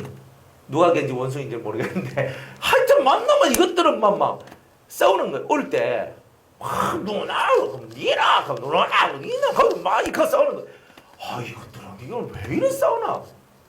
왜 이래 싸우나? 하면서 막 한날은 막 이것들이 사탕 하나 가지고 또 싸웠네. 그래가지고 이제 사탕을 확 던졌는데 집에 창문을 확 깨버렸네. 사탕이 좀 굵었어요. 그래가지고 이 시기들 하면서 이래가 하는데 이제 던진 놈이 아들 놈이. 근데 아들 놈을 잡고 멍들 가고 막 후려치처럼 이렇게 때렸어. 막 그날 막 제가 열이 엄청 받았거든요. 그래가지고 이것들이 싸우지 말라고 하는데 싸우고 니는 왜 누나한테 덤비지 말라고 하는데 왜 덤벼? 이런 하극상 이러면서 이제 막 멍디까지 막 두드려 팼는데 막 살려주세요 나올 때까지 두드려 팼거든요. 막 그렇게 했어요. 그래 씩씩거리면서 그러면 이 다음엔 안 싸우겠지. 지 옆에 지혜는요 막 울고 있고요. 야는 막 맞으면서 무서워가지고 막 하고 있고요. 막 그때 집안이 완전 공포 분위기였거든요. 그렇게 하면 잘 될 줄 알았어요. 그렇게 하면 애들이 잘 크고 이렇게 해서 옳고 그름을 내가 가르쳐주고 이건 잘못되고 넌 이렇게 해야 된다고 해주면 다 잘 될 줄 알았어요. 그런데 그 내 방법이었지. 성령이 나보고 몽디 들고 가서 두드러 패라라고 얘기한 적도 없고 성령이 저보고 이렇게 하라고 말한 적도 없는데 내가 열받아가지고 내가 몽디 들고 가가 내가 우리 패고 내가 이렇게 했더라는 거예요. 나한테 깨달음이 없는 게야. 묵상을 왜 하느냐? 모든 생활 속에서 내 심령 속에 하나님이 주신 이 깨달음이 딱 들어오니까 애들은 마음을 만지기 시작하는 거야. 마음을 만지고 이렇게 만지고 저렇게 만지고 만져지게 되는 일들이 나오고 그래서 애들 마음이 안정되는 마음이 나오는데 그전에는 그렇게 안 되더란 말이에요. 그리고 우리 아들이 중3 때 저한테 가대요. 아버지 참 옛날보다 많이 좋아졌습니다. 이거 제가 그 말 듣고 충격을 받아가지고 있잖아. 옛날보다 내가 많이 좋아졌다고. 이게 또 뭔 말이야? 저는 아주 훌륭한 아버지인 줄 착각을 하고 있었다니까요. 개코나. 저는 훌륭한 아버지가 아니었다니까. 내가 뭐해서 문제가 생겼나? 제 문제가 뭐였나? 말씀을 가르치기는 잘했는데 묵상을 통한 깨달음을 통해서 그래서 그 심령 속으로 들어가 그 심령을 만지며 그 심령의 통로를 열어내는 이 일을 못했는 거예요. 그러니까 여러분들 마음 속에서 뭐가 부족한지를 어떻게 깨달아요? 말씀을 읽고 묵상할 때에 깨달아지는 거예요. 저도 초보 아빠 때 초보 아빠들이 하는 행동들 다 했단 말이에요. 저도 제가 처음부터 대단히 잘 애들하고 저는 착각을 하고 완전 착각에 빠져가지고 살았다니까요. 아니구나. 내가 너무 큰 착각에 빠졌었구나. 그런데 깨닫고 내가 바뀌어져 나가고 내 심령 속의 말씀이 이 말씀이 박혀서 이 말씀이 역사하고 나아갈 때는 우리 애들도 변화가 되고 바뀌어져 나가는 것을 발견하게 돼요. 그래서 부모가 바뀌면 자식도 바뀐다는 말이 그 말이에요. 부모가 안 바뀌는데 자식 보고 니는 안 바뀌노 하는 말은 다 엉뚱한 말들입니다. 그 말이 안 돼요. 부모가 바뀌면 자식이 바뀌어요. 물이 위에서 아래로 내려오지 밑에서 위로 올라가는 법은 없어요. 높은 곳에서 낮은 쪽으로 물이 내려가는 거예요. 바로 그런 거예요. 여러분들 속에 깨달음이 있어야 되는데 그건 묵상을 통해서 나오는 거예요. 그러니까 하나님, 주님이 말씀하시는 그 진중한 의미, 진정한 뜻 이런 것이 마음속에서 다 깨달아질 때 그렇구나. 이런 교육을 통해서 가르칠 때에 혈육 간의 애정이 아닌 하나님의 사랑, 천국 사랑으로서 자녀를 양육하게 되는 거예요. 그런데 혈육 간의 애정이 딱 걸려버리면요. 팔은 어디로 굽어요? 안으로 굽고. 가재는 누구 편이요? 예? 빵개 편. 그죠? 개 편이야. 그러니까 가족, 친척 이래버리면요. 친척하고 누구하고 내하고 피가 요만큼이라도 걸려있는 사람하고 아닌 사람하고 뒤따 싸우고 있으면 난 누구 편 들어요? 피가 요만큼이라도 걸려있는 사람 그 사람 편을 든다니까. 그러니까 우리 속에는 이 혈육 간의 애정을 통해 가지고 이 마음 속에 천국 가는 길이 막혀지는 거예요. 이게 생명의 길이 막혀지는 거예요. 하나님이 과연 뭐라고 말씀하시는가? 우리 성경을 통해서 좀 봐야 될 것 같아요. 마태복음 10장 37절. 자, 혈육 간의 애정에 대하여서 이 애정에 관한 부분들을 우리가 좀 잘 깨달아야 되겠습니다.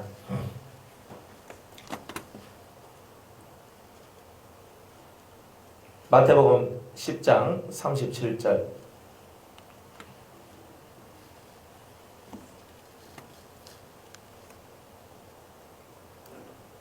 34절로부터 한번 읽어볼게요. 내가 세상에 화평을 주러 온 줄로 생각지 말라. 화평이 아니요 금을 주러 왔노라. 내가 온 것은 사람이 그 아비와 딸이 어미와 며느리가 시어미와 불화하게 하려 함이니 사람의 원수가 자기 집안 식구리라. 이 집에 무슨 싸움이 벌어지냐면요. 사상전이 벌어진다는 거예요. 사상전. 주님이 와가지고 그 집에 말씀을 어떤 사람이 진리를 받아들인 사람이 한 명이 딱 나오면 그 한 사람을 통해서 집이 사상전쟁이 벌어질 것입니다. 사상전쟁이 벌어져요. 도무지 내 말을 안 들어줘. 아무리 내가 진리의 말을 하고 진리의 뜻을 가르쳐주고 진리의 깨달음을 전파해도 마이동풍 그래가지고 서로가 모르는 사이에 막 진리적 대립들이 막 일어나는 거예요. 그래 하는데 아버지하고 아들이 싸우고 어머니하고 며느리, 딸이 뭐 서로가 막 뒤부터가 싸우는 거예요. 그래서 성경이 예수님이 오죽했으면 사람의 원수가 자기 집안 식구다 그랬잖아요. 그리스도적 사상이 아니면 원수 같은 자리에 앉게 돼요. 집안 식구가 내 남편이 원수가 되고 내 아내가 원수가 되고 내 자식이 원수가 되고 내 부모가 원수가 되고 내 형제 자매가 원수가 되고 내 삼촌이 원수가 되고 내 오촌이 사촌이 육촌이 원수가 돼요. 저것 때문에 내가 안 된다고. 막 원수가 다 돼버려요. 이런 일들이 벌어지고 있는 거예요. 그러면 이 틀에서 왜 그러냐? 우리는 가족이기 때문에 니는 그래도 요만큼은 해야 안 되나? 가족 기대치라는 게 있어요. 안 그래요? 아마 우리들은 이제 다 그래요. 저도 사모님한테 사모로서의 기대치. 사모님은 저한테 목사 남편으로서 기대치. 다 있잖아요. 여러분들 남편한테, 아내한테, 자식한테 기대치 있어요, 없어요? 적어도 요 정도는 해야 안 되겠나? 그죠? 네가 그래도 요 정도는 안 돼야 되겠나? 이 요 정도는 돼야 안 되겠나? 우리 속에 있는 그런 기대치들이 다른 사람의 심령한테는 뭘로 들리냐면 압박으로 들린다는 거야. 압박. 너는 그 정도는 해야 돼.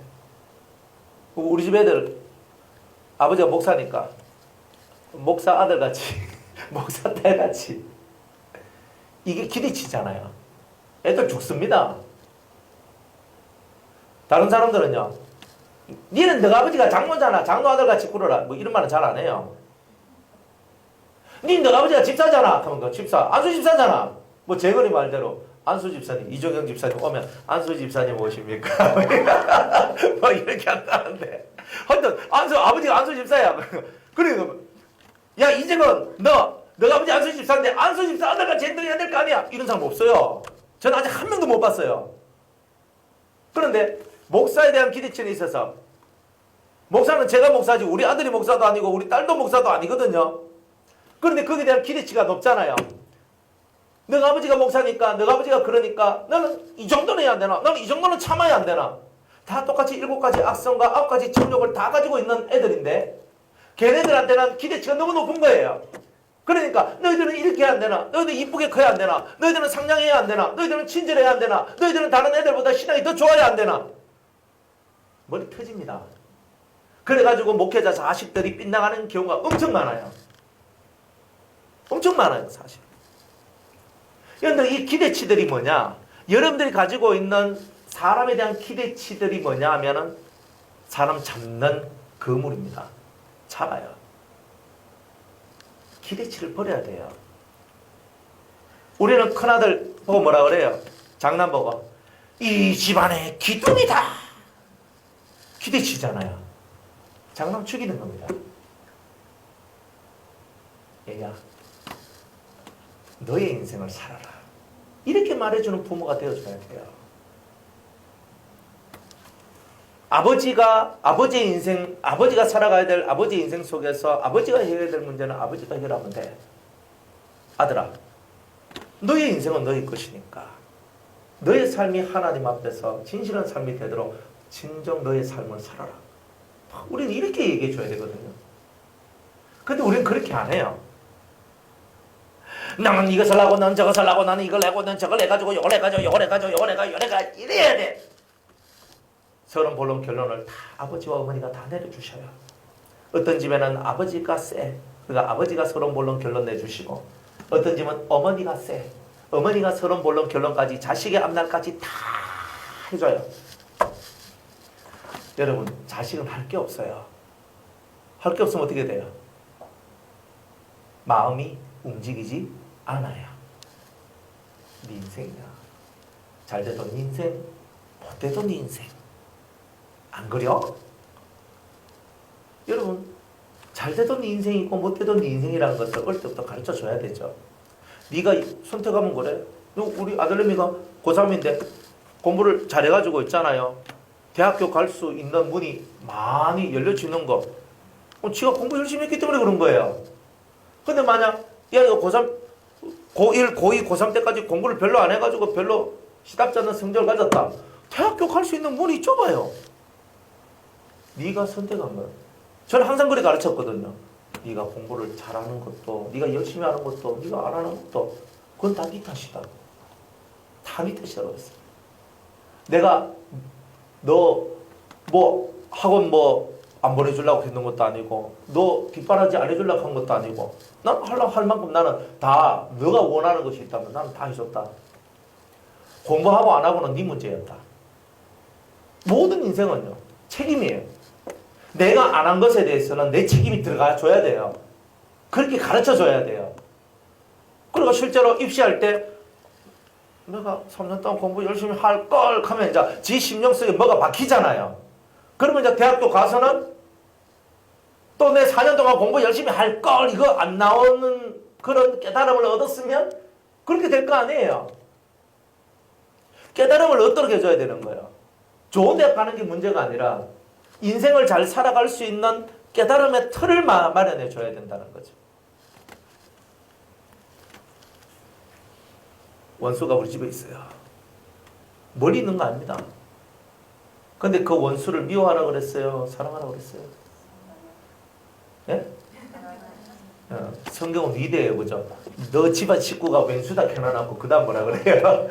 원수를 사랑해줘라 뭐 이렇게 얘기하잖아요. 그죠? 이게 성경이 막 빼도 박도 못하도록 만들고 있는 거예요. 자, 그러면서 아비나 어미를 뭐라고 얘기했냐면 혈육 간의 애정을 없애는데 이렇게 얘기해요. 아비나 어미를 나보다 더 사랑하는 자는 내게 합당치 아니하고 아들이나 딸을 나보다 더 사랑하는 자도 내게 합당치 아니하고. 더 사랑하는 것에 대해서 주님이 문제를 걸고 있잖아요. 아들, 딸, 남편, 아내, 부모, 형제, 자매 어떤 것 할 것 없이 내보다 더 사랑하면 내가 1번이 안 되면 그건 다 문제다. 다 이래 얘기하고 있는 거예요. 누가 1번? 내 인생에 누가 1번? 하나님이. 예수님이 1번이 돼야 된다는 거예요. 네가 너희 집이 왜 이렇게 원수 같은 집이 된 줄 아냐? 원수가 많은 집이 된 줄 아냐? 왜 서로 말이 안 통하는 집이 된 줄 아냐? 각자가 다 예수님이 1번이 안 돼서 그런 거야. 이걸 가르쳐주고 있는 거예요. 예수님이 1번이 되면 왼수가 없다니까요. 왜? 왼수를 다 사랑해버리니까. 사랑해버리니까 이거 다 마음이 사랑하니까 다 줘버리잖아요. 그러니까 미운 놈한테 뭘 해야 돼요? 떡 하나 더 주는 이유가 뭐예요? 먹고 뒤지라고 주는 게 아니잖아요. 예? 미운 놈한테 떡 하나 더 주는 이유는 뭐예요? 먹고 떨어지라고 하는 게 아니잖아. 미운 놈한테 떡 하나 주는 이유가 뭐예요? 해봐요. 미운 놈한테, 내가 정말 미운 사람한테 자꾸 좋은 걸 줘봐요. 떡도 주고, 이것도 주고, 이것도 주고, 이것도 주다 보면 그 사람이 저 사람 난 되게 미워하는데, 저 사람 난 되게 싫어하는데, 근데 어느 날부터 저 사람 날 좋아하는 것 같다. 그럼 이 사람 마음이 열려버려요. 옛말이요. 참 좋아요. 미운 놈한테는 뭘 줘요? 예. 요즘에는 미운 놈한테 빵도 주시고, 커피도 사주시고, 차도 사주시고, 그죠? 오렌지 주스도 사주시고, 그죠? 내가 밉다고 생각할수록 더 많은 것을 베풀어 줘봐요. 더 많은 것을 베풀어 주면 좋아요. 그죠? 미운 놈한테 떡 하나 더 주는 것은 마음을 누그러뜨리고 내한테 붙어오도록 하는 삶의 지혜예요. 근데 떡 하나 더 주는데 안 먹고 막 팍 던지고 가. 그건 할 수 없는 거라. 나는 떡 하나 주는데 난 네 떡 안 먹어 하고 팍 던지고 가. 이거는 내 탓이 아니잖아요. 나는 떡을 줬는데 난 사랑을 베풀었고 나는 은혜를 베풀었고 나는 좋은 것을 했는데 난 네 떡 먹기 싫어 하면서 가버리는데 나보고 왜 하라고. 그런 것은 내가 책임질 건 없다. 그거는 털어버리면 돼요. 아, 저 사람은 그저 내 떡을 안 먹으려고 그러네? 그런가? 할 수 없구나. 뭐 그런 거지. 그러니까 여러분들이 살면서 충격 좀 그만 받고 갑자기 뭔 일이 생기면 뭐 뻥! 그러면서 이렇게 하고 있는 거예요. 그런 거 좀 그만하고요. 마음을 좀 키워야. 항상 하나요. 그래서 마음을 키워서 하나님이 말씀하고 있는 뜻을 따라 가는 거예요. 그래 주님이 나보다 더 사랑하는 것은 합당치 아니하다. 우리의 문제는 어디 있느냐면 나보다 주님을 덜 사랑하고 주님을 덜 사랑한 거예요. 내가 나를 너무 사랑하면 문제가 생기고요. 내가 다른 사람을 너무 사랑해도 문제가 생겨요. 문제가 안 생기는 거는 내가 주님을 사랑할 때는 문제가 안 생겨요. 주님하고 내 사이 속에 문제가 없어야 돼요. 그러면 내가 주님을 뜨겁게 사랑할 때는 어디서 문제가 생기냐면 내 옆에서 내 바지를 잡고 주님 그만 사랑하라고 나를 인간 세상으로 끌어당기는 마귀적 힘들이 역사를 해요. 그때 여러분들은 놔라. 그죠? 놔라. 나는 주님께로 가야 된다. 이 길을 고사하고 가야지만 집이 왼수 같은 집이 바뀌어져 나와요. 제가 어떤 분이 있는데 그분은 전도사님이에요. 근데 이 전도사님은 자기 집 남편이 이렇게 정신 질환이 있고 그리고 예수를 안 믿어요. 그래서 이 전도사님의 소원이 뭐냐면은 이 남편이 예수 믿고 구원받는 거 이게 진짜 소원이었어요. 근데 이 남편은요 점점 정신의 병이 걸려가지고 정신병원 전전하고 약을 먹고 오는 거예요. 그러다가 좀 은혜를 이렇게 이 남편이 그래도 이제 정신병원 들어갔다가 나오면 좀 이제 안정되는 게 있거든요. 그리고 택시 운전도 하고 뭐 이렇게 살았어요. 그런데 이 전도사님이 어쩌어쩌 하다 보니까 우리 이제 교회로 이제 오시게 된 거예요. 그래서 우리 이제 수동 공동체 오셔가지고 예배도 드리고 막 이렇게 하면서 자기 삶이 이제 막 이렇게 변화가 되고 이렇게 어느 정도 조금씩 만져지면서 변화가 되기 시작했던 거예요. 그런데 이때까지 다른 교회 나갈 때는 이 자기 남편이 핍박도 안 하고 그래 교회 갔다 온나 하고 뭐 이렇게 딱 했는데 우리 교회 오니까 남편이 미친 듯이 막 핥히는 거예요.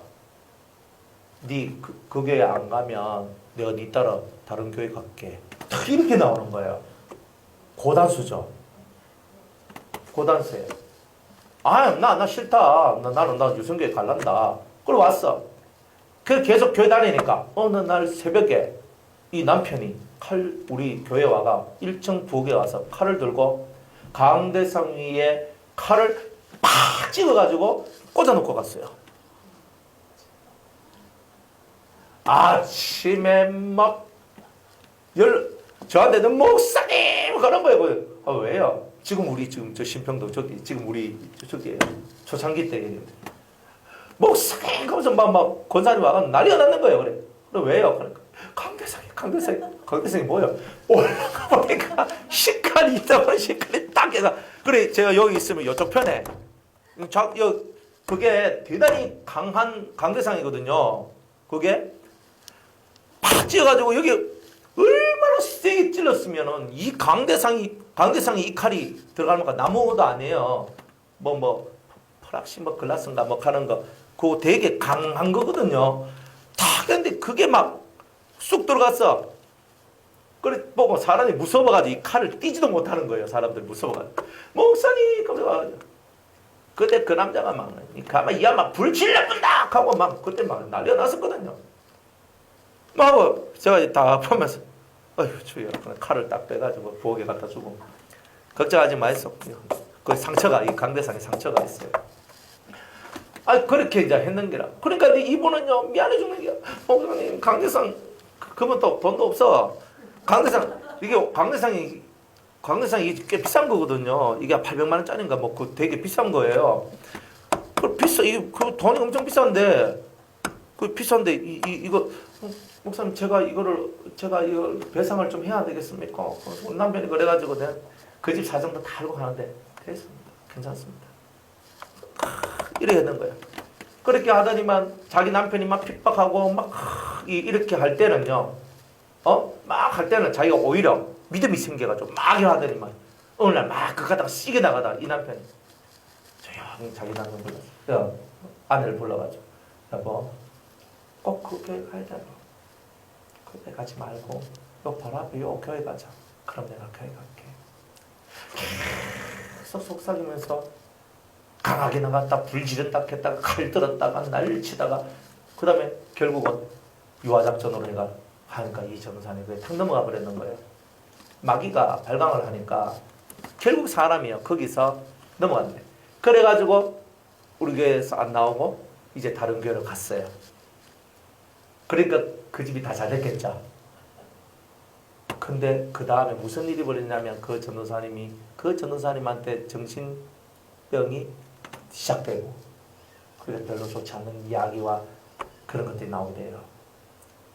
그 얘기가 몇 년 지나서 들었는 거예요. 그러니까 무슨 말이냐면 왜 다른 교회는 다 가도 되는데 유성교회만 가면 안 되냐. 근데 이런 일들이 우리 유성교 속에 되게 많았거든요. 그러니까 마귀가 뭘 원하느냐 이거예요. 다른 데는 가도 괜찮다는 거예요. 마귀는. 저기는 가면 안 된다는 거예요. 다른 데는 가도 돼. 변호사는 오지 마. 여러분들 주위에 있는 사람들이 그런 식으로 해서 여러분들을, 그것도 가족들이 이렇게 말을 하면 내가 저 사람을 구원하기 위해서 그렇게 해야 되겠다. 내가 구원하기 위해서 내가 그렇게 해야 되겠다. 근데 정말 위험천만한 내용이에요.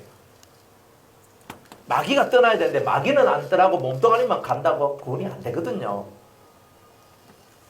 그러니까 우리 속에서 주님을 바라보면서 주님께 집중하면서 주님의 이름을 부르면서 쫙 나아가야 되는데, 우리는 아비나 어미나 아들이나 딸이나 내 남편이나 아내나 그 이름을 부르면서 막 살다 보니까 진정한 의로운 판단력들이 사라지게 되고, 이 의로운 판단력들이 사라지게 되니까 결국 우리의 삶이 확 무너지게 되는 일들이 나오게 되는 거예요. 그러니까 아비나 어미나 아들이나 딸이나 더 사랑하면 안 된다는 말이, 여러분들이 잘못 판단해서 잘못 한번 선택을 하면 여러분이 구원을 이루고자 했던 사람들의 구원이 안 되고 오히려 그들을 망치게 되는 결과가 나오게 된다는 거예요. 그러니까 예배당에만 끌고 온다는 게 중요한 게 아니에요. 여러분들 그만큼 하나님 앞에 주님이 1번이십니다. 우리 가정에 주님이 1번이 되어 주시옵소서라고 기도하면서 이 가정의 진정한 주인으로서 주님이 서 계시기를 원하는 그 진실한 기도를 올릴 때에 가정 구원의 역사가 일어나는 거예요. 이걸 만드셔야 되는 거예요. 그래서 이런 것들을 만들어 나가는, 이게 뭐냐? 진정한 천국 애정이다. 영적인 애정이다 이 말이에요. 그러니까 이런 영적인 애정을 안 가지고 우리 자꾸 육으로 들어가서 그런 거예요. 여러분들 영적으로 깨달음을 전수해주고 기도해주지 않고 여러분들이 육으로 물질로 막, 그래 내가 맛있는 거 사줄게, 좋은 옷 사줄게, 좋은 차 사줄게 하면 이 인간이 나중에는, 그죠? 할아버지 수염 뜯고 아버지, 그죠? 아버지 명예와 아버지 삶을 무너뜨리는 그런 자식이 되는 거예요. 항상 아무리 좋은 것을 해줘도요, 깨달음을 동반하지 않는 것은 위험해요. 항상 지혜로워야 돼요. 깨달음을 동반해야 돼요. 항상 이렇게. 항상. 우리 아들이 한 번은 얘가 그 핸드폰 맨날 남 쓰던 거 줬거든요. 제 쓰던 거 주고 맨날 그래줬어요. 오늘까지. 그래 하다 보니까 이제 오늘 또 지 핸드폰이 또 맛이 갔어. 제 쓰던 거 한 2년 넘게 쓰던 거 줬거든요. 근데 1년 넘게 쓰고 하다 보니까 핸드폰이 뭐 좀 맛이 왔다 갔다 하고 맛이 왔다 갔다 하고 막 좀 이랬어요. 그러니까 그래 하는데 얘가 제가 가만히 보니까 새 것을 사고 싶은 마음이 있는 거예요. 그래 제가 그랬어요. 얘야 아버지 쓰던 거 쓰고 뭐 요리하면 안 되겠나? 그러니까 뭐 그래도 되지요 뭐 이러는 거예요. 그런데 가만히 제가 보니까 얘는 지 속에 있는 말을 잘 안 하거든요. 근데 결국은 지 속에 있는 말을 하게 되는데 뭐라고 얘기해야 되냐면, 저도 새 것을 갖고 싶어요. 옷도 맨날 한 거 형들 입고 맨날 이런 것만 입혔거든요. 그러니까 우리 집에 제일 피해자는 아들이에요 사실은. 딸내미는 그래도 뭐 한 개씩 사 입히고 뭐 딸이니까 이런 게 있었는데, 아들내미는요 맨날 뭐 어디서 그저 형들 입고 뭐 하고 막 하는 거 맨날 입혀가지고 해주고 이거니까 얘는 맨날 한 것만 입었어요. 신발도 형이 싫다고 뭐 이런 거 신고 막 이런 거 하는 거예요. 그러니까 새 거 사준 거는요 사실은 얼마 안 됐어요 우리가. 그러니까 얘는 항상 마음에 뭐가 있냐면은, 나는 맨날 한 것만 가지네. 나는 맨날 중고만 가지네. 나는 중고인생인가 봐. 지도 모르게 자기 마음이 꼭 중고만 나는 맨날 가지는 거 이런 게 있는 거예요. 그렇구나. 그러니까 제가 이제 마음속에서, 원래 제가 약속하기를 수능 마치면 내가 핸드폰 사줄게 했거든요. 수능 마치면 사줄게 했는데 이놈이 중간에 수능 마치기 전에 나는 이것이 필요하다고, 지금 핸드폰이 너무 안 되고 공부도 해야 되고 뭐 해야 되는데 핸드폰이 안 되니까 너무 힘들다면서 뭐 이렇게 얘기하니까, 그래 그러면 사줘야 되겠다 하는데 최신폰을 하나 사줬어요. 야가요 입이 이만큼 걸려가지고요, 좋아가지고 한 며칠 동안요 기쁨을 주체를 못하는 거예요.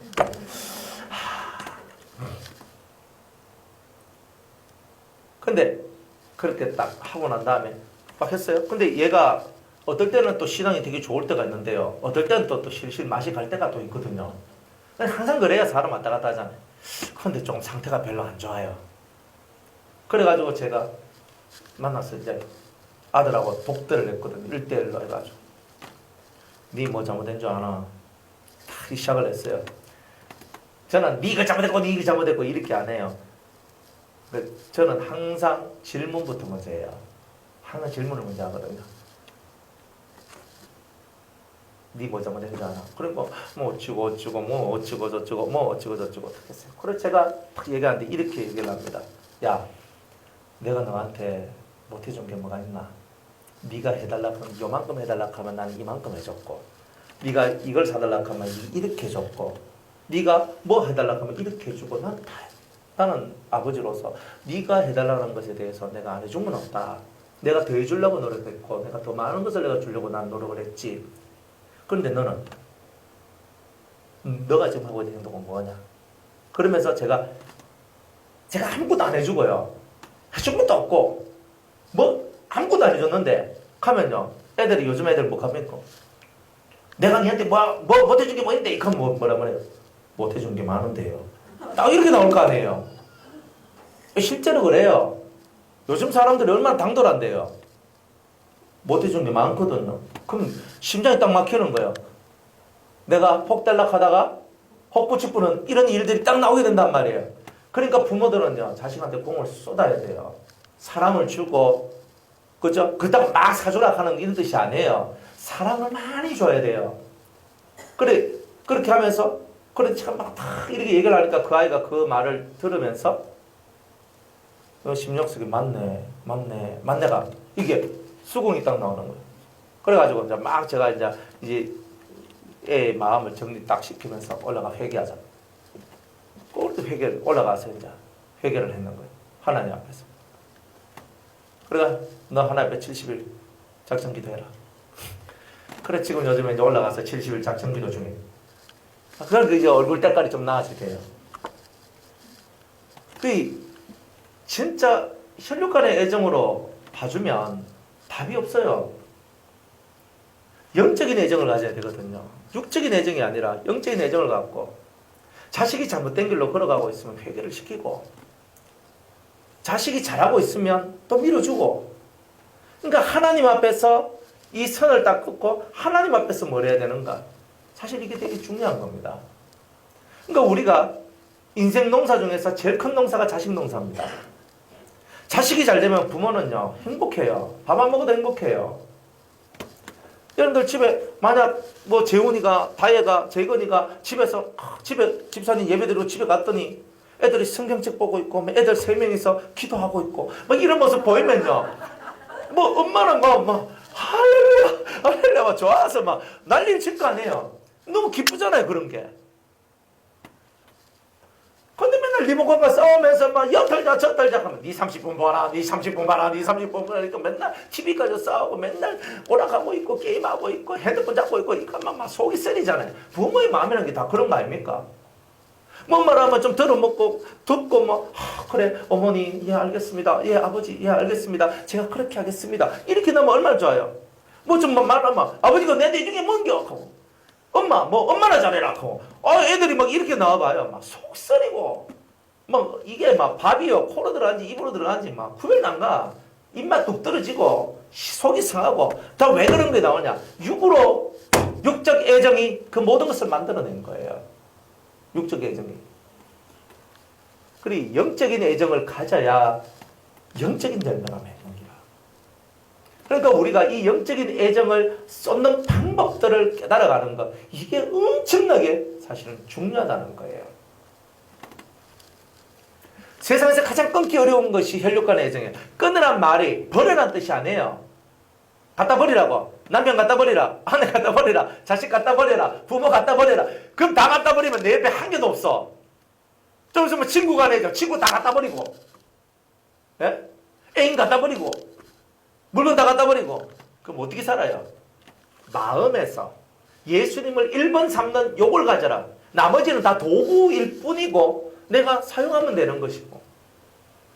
내 옆에 있는 사람을 사랑하지만 예수님을 사랑하는 그 사랑이 나를 움직여서 그 사람을 사랑하도록 만드는 이거를 해야 이 애정, 뱀의 사랑 속에서 육적 사랑 속에서 벗어나서 영적인 사랑을 하게 된다는 거예요. 제가 이 청년들을 바라보잖아요. 청년들을 바라보면 참 불쌍해. 불쌍하냐면 다 부모를 떠나서 그죠? 이제 우리 공동체 애들이 와가지고 거기 이제 기가하는 애들이 있거든요. 그래 그 다 와가지고 다 있는데 보면 불쌍해. 엄마가 옆에 있으면 이것도 챙겨주고 저것도 챙겨주고 뭐 이렇게 할 거 아니에요. 근데 그 속에서 자기네들이 거기서 다 모든 걸 다 해야 돼요. 빨래도 저것도 자기들이 해야 되고 지가 뭘 하는 거 다 본인들이 다 해야 돼요. 어떤 애들은요 오는데 진짜 단벌로 와. 단벌로 가. 어떤 그 진짜 그러면요 우리 수도원에 또 은혜로운 게 수도원에는 멋이 잘 들어와요. 옷도 들어오고 뭐도 들어오고 어떨 때 뭐 저도 사주고 우리 원장님도 애도 사주고 이래 하거든요. 막 그래 뭐 사주고 뭐 이래 막 주고 막 이래 해요. 올 땐 그지같이 와. 근데 이번에 그죠? 어떤 청년도 그래요. 지금 날도 덥고 이카는데 바지가 겨울 바지밖에 없는 거야. 겨울 바지 한 벌 가지고 계속 지내는 거예요. 8개월, 지금 6개월을. 그래 이번에 이제 집에 가서 어머니한테 어머니 제가 바지가 하나밖에 없어서 너무 더워서 그래 얘기를 한다. 그러니까 어머니가 그래 그럼 여름 바지가 2개 탁 사가지고 그게 너무 좋아가지고 어머니 너무 감사합니다. 그러고 있는 거예요. 뭐 은혜롭지 않습니까? 진짜 그렇게 은혜로운 얘기들이 있는 거예요. 그러니까 이 심령 속에서 교육을 받고 살아나가면서 예의 바르고 은혜 있는 사람으로서의 삶을 살아가는 거예요. 어떻게 바지 하나가 6개월을 살아? 그것도 두꺼운 바지. 겨울엔 괜찮은데 요즘 같으면 떠 죽잖아요. 얼마나 안 돼. 근데 그렇게 하는 거예요. 그래서 뭐냐? 혈육에 막 묶여가지고 막 이렇게 하는 것이 아니라 자기의 삶을 스스로 살아갈 수 있도록 만들어주는 거예요. 옆에서 도와주고 이끌어주고 밀어주고 끌어주고 서로 그리스도 안에서 예수 안에서 우리가 이런 삶을 살아갈 때에 우리가 진짜 예수의 사랑을 가지고 있는 사람이 아닌가. 내 자식 위하는 만큼 남의 자식 위해주면요 우리는 세상에서 성인문자 소리 다 들어요. 근데 내 자식 위하던 남의 자식을 위하지 않는 우리의 마음이거든요. 내 자식은요 내 손가락같이 깨물면 아프지만요 남의 자식은요 남의 손가락이라서 깨물어도 안 아파요. 그러니까 우리의 애정의 삶은 항상 그런 식으로 되어 있다는 거예요. 그래야 하나님께서는 내가 난 자식을 깨물어도 아플지 그런데 남이 난 자식도 네 슬하에 있을 때 깨물면 아파야 된다. 그게 하늘 사랑의 모습이라는 거예요. 그 사람들 한 명 한 명 성도님들이 변화되고 그저 청년들 젊은 친구들이 변화되고 조그만한 애들이 변화되고 어떤 집에는요 엄마가 아버지하고 이혼을 했어요. 이혼을 했는데 그러니까 얘는 엄마하고 같이 살아요. 엄마는 정신이 좀 불안해요. 근데 얘 꼬맹이 둘이가 초등학교 4학년, 초등학교 2학년짜리였어요. 그때가. 얘네들은요 정말 어떻게 살아야 될지도 모르는 애들이었어요. 그런데 우리가 대전에서 경건 캠프를 하는데 처음으로 왔어요. 애들이. 목사님 얘 초등학교 애들인데도 받아주십니까? 또 몇 살인데요? 4학년하고 2학년. 근데 사실 2학년은 말이 안 통하거든요. 잘. 근데 예 오도록 하십시오. 그래 와가지고 4박 5일 동안 예배를 드리고 그거는 예배, 기도, 뭐 찬양 이거밖에 없어요. 근데 애들이 다 좋아해요. 그게 신기하더라고. 그래가지고 애들이 밤에 기도하는데 저거 친척 형도 있었거든요. 막 같이 기도하고 막 기도하는데 애들이 첫째 날보다는 둘째 날, 둘째 날보다 셋째 날 막 더 기도가 잘 되는 거예요. 하지만 이 아이들이요 말씀을 듣고 마음에 새겼는 거라. 그리고 밤에 기도하는데 여호와여 우리 금요일날에 다혜하고 민지가 막 여호와여 막 이렇게 기도하듯이 막 이 조만한 애들 둘이가 막 여호와여 여호와여 하면서 막 기도를 하고 막 이렇게 하는 거예요. 하여튼 그러니까 첫 번째 애들이 그 캠프를 마치고 집으로 딱 돌아갔는데 애들이 바뀌기 시작하는데 애들이 집에 가서 두 형제가 앉아가지고 성경을 한 시간씩 읽는 거예요. 조그마한 애들이. 엄마는 별로 그게 없거든요. 엄마는 신앙도 없고 교회도 안 나가. 옛날에 교회 다녔는데. 근데 막 이런데 애들이 그 엄마가 뭐 하고 안 하고 이게 아니에요. 얘네들이 형제들이 둘이가 와가지고 다 앉아가 성경을 서로 읽는 거예요. 읽으면서 같이 기도하면서 이렇게 하는 거예요. 교회 가서 예배 드리는데 예배 행동이 바뀌어요. 그러니까 그 선생님 그 가르치는 그 선생님들이 아니 얘네들이 이렇게 잘합니다. 이렇게 애들이 변화됐습니다. 어떻게 이렇게 변화가 됐습니까? 하면서 교회에서도 애들이 엄청나게 모범생으로 바뀌었는 거예요. 그러면서 성경을 읽고 기도를 하고 성경을 읽고 기도를 하고 애들이 그 초딩들이 둘이가 자기들 형제가 서로 의지를 하면서 믿음을 갖고 그렇게 기도를 하는 거예요. 하나님 도와주세요. 그리고 이제 우리 대구에서 이제 또 캠프를 하는데 두 번째 왔어요. 두 번째 왔는데 그때 이제 마지막 날에 이제 첫날에 엄마가 데려다 주고 마지막 날에 이제 엄마가 데리러 왔어요. 그래 이제 마지막 날 밤에 이제 마지막 날 그때 마지막 날 밤이 아니고 마지막 날 가는 날 이제 다 폐예배 이제 마치고 이제 다 그렇게 하는데 갑자기 애들 둘이가 도둑하면 저한테 오는 거예요. 목사님 기도해 주십시오. 이렇게 하는 거예요. 애들 둘이가. 그래가지고 헌금을 다 준비를 해가지고 얘네들이 엄마한테서 이제 했겠죠. 그래 딱 해가지고 이름을 딱 쓰면서 있잖아요. 딱 해가지고 목사님 기도해 주십시오. 저거 엄마가 극하는 게 아니고 얘네들 둘이가 극하고 있는 거예요. 얼마나 사랑스럽겠어요. 그리스도의 사랑은 그리스도는 위대해요. 사람이 변화되도록. 그 조만한 애, 그 초딩 뭐 4학년, 2학년, 지금은 이제 5학년, 3학년인가? 6학년 됐나? 5학년인가? 하여튼 얘네들이 그렇게 바뀌어져 나가는 이런 것들을 보면서 옆에 사람들이 신기하게 느껴져요. 그리스도의 사랑과 그리스도의 은혜는 모든 것을 변화시켜줘요. 여러분들 마음먹기 달랬다 그러잖아요. 여러분들이 하나님 앞에만 집중해서 그리스도를 1번으로 사랑하고 나아가면 인생은 바뀌어져요. 때로는 부모가 자기 마음에 안 들고 때로는 가정 환경이 마음에 안 들고 때로는 여러 가지가 마음에 안 들어도 내가 예수를 1번으로 삼고자 하는 그 진실한 사랑의 열매를 맺을 수만 있다면 여러분들의 인생은 크게 바뀌고 변화가 되는 역사가 있게 될 것입니다. 다 그렇게 되시기를 축복합니다. 누가복음 9장 한번 보겠습니다. 60절.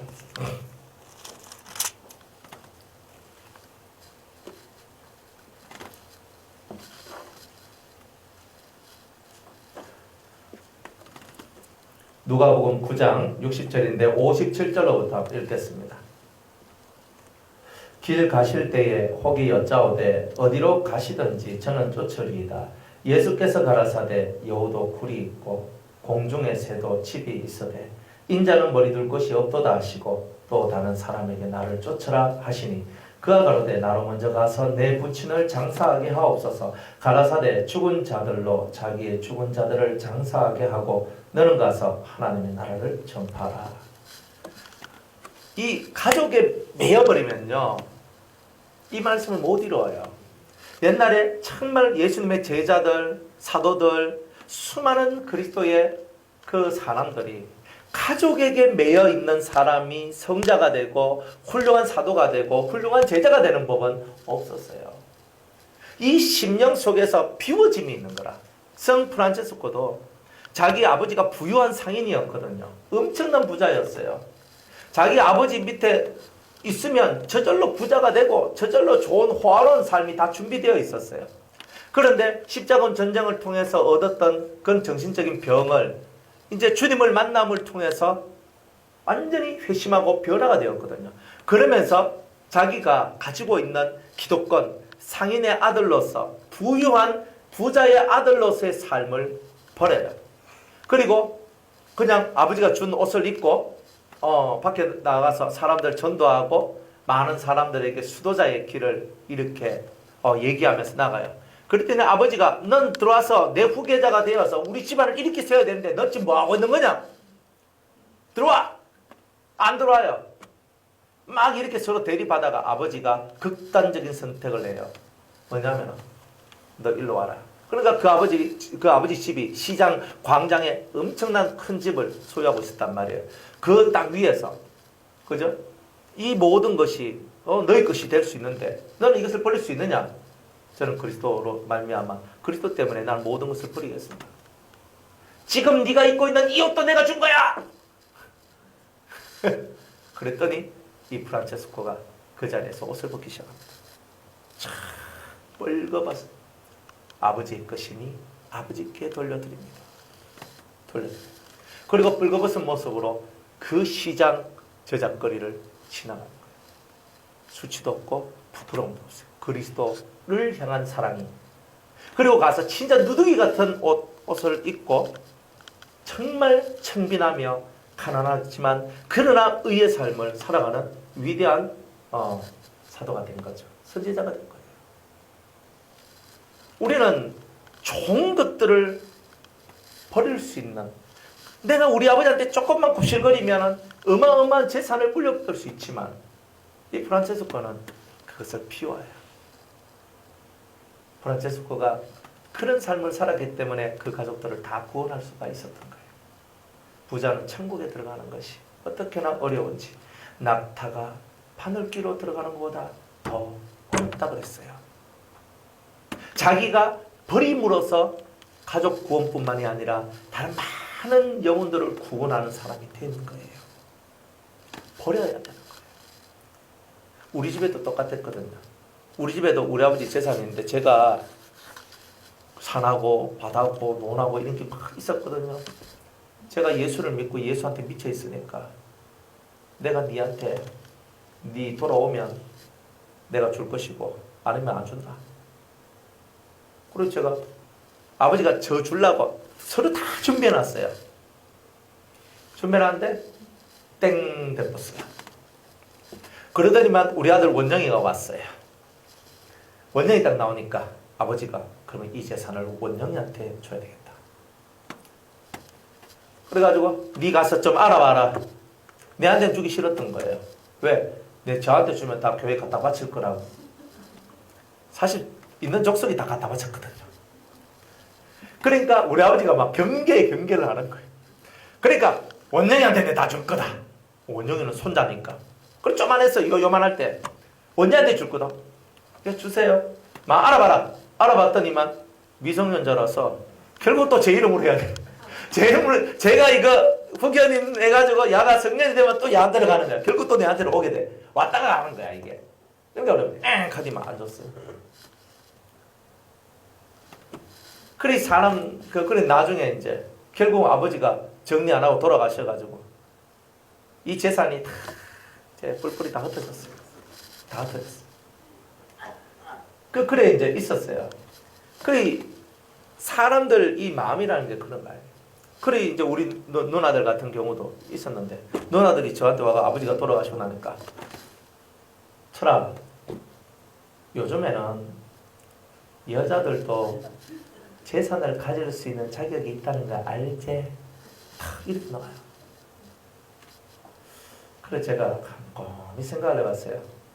그래 아버지는 돌아가시고 뭐 아버지에 대한 원망도 많고 그것도 많으니까 그럼 내가 하나씩 띄주자.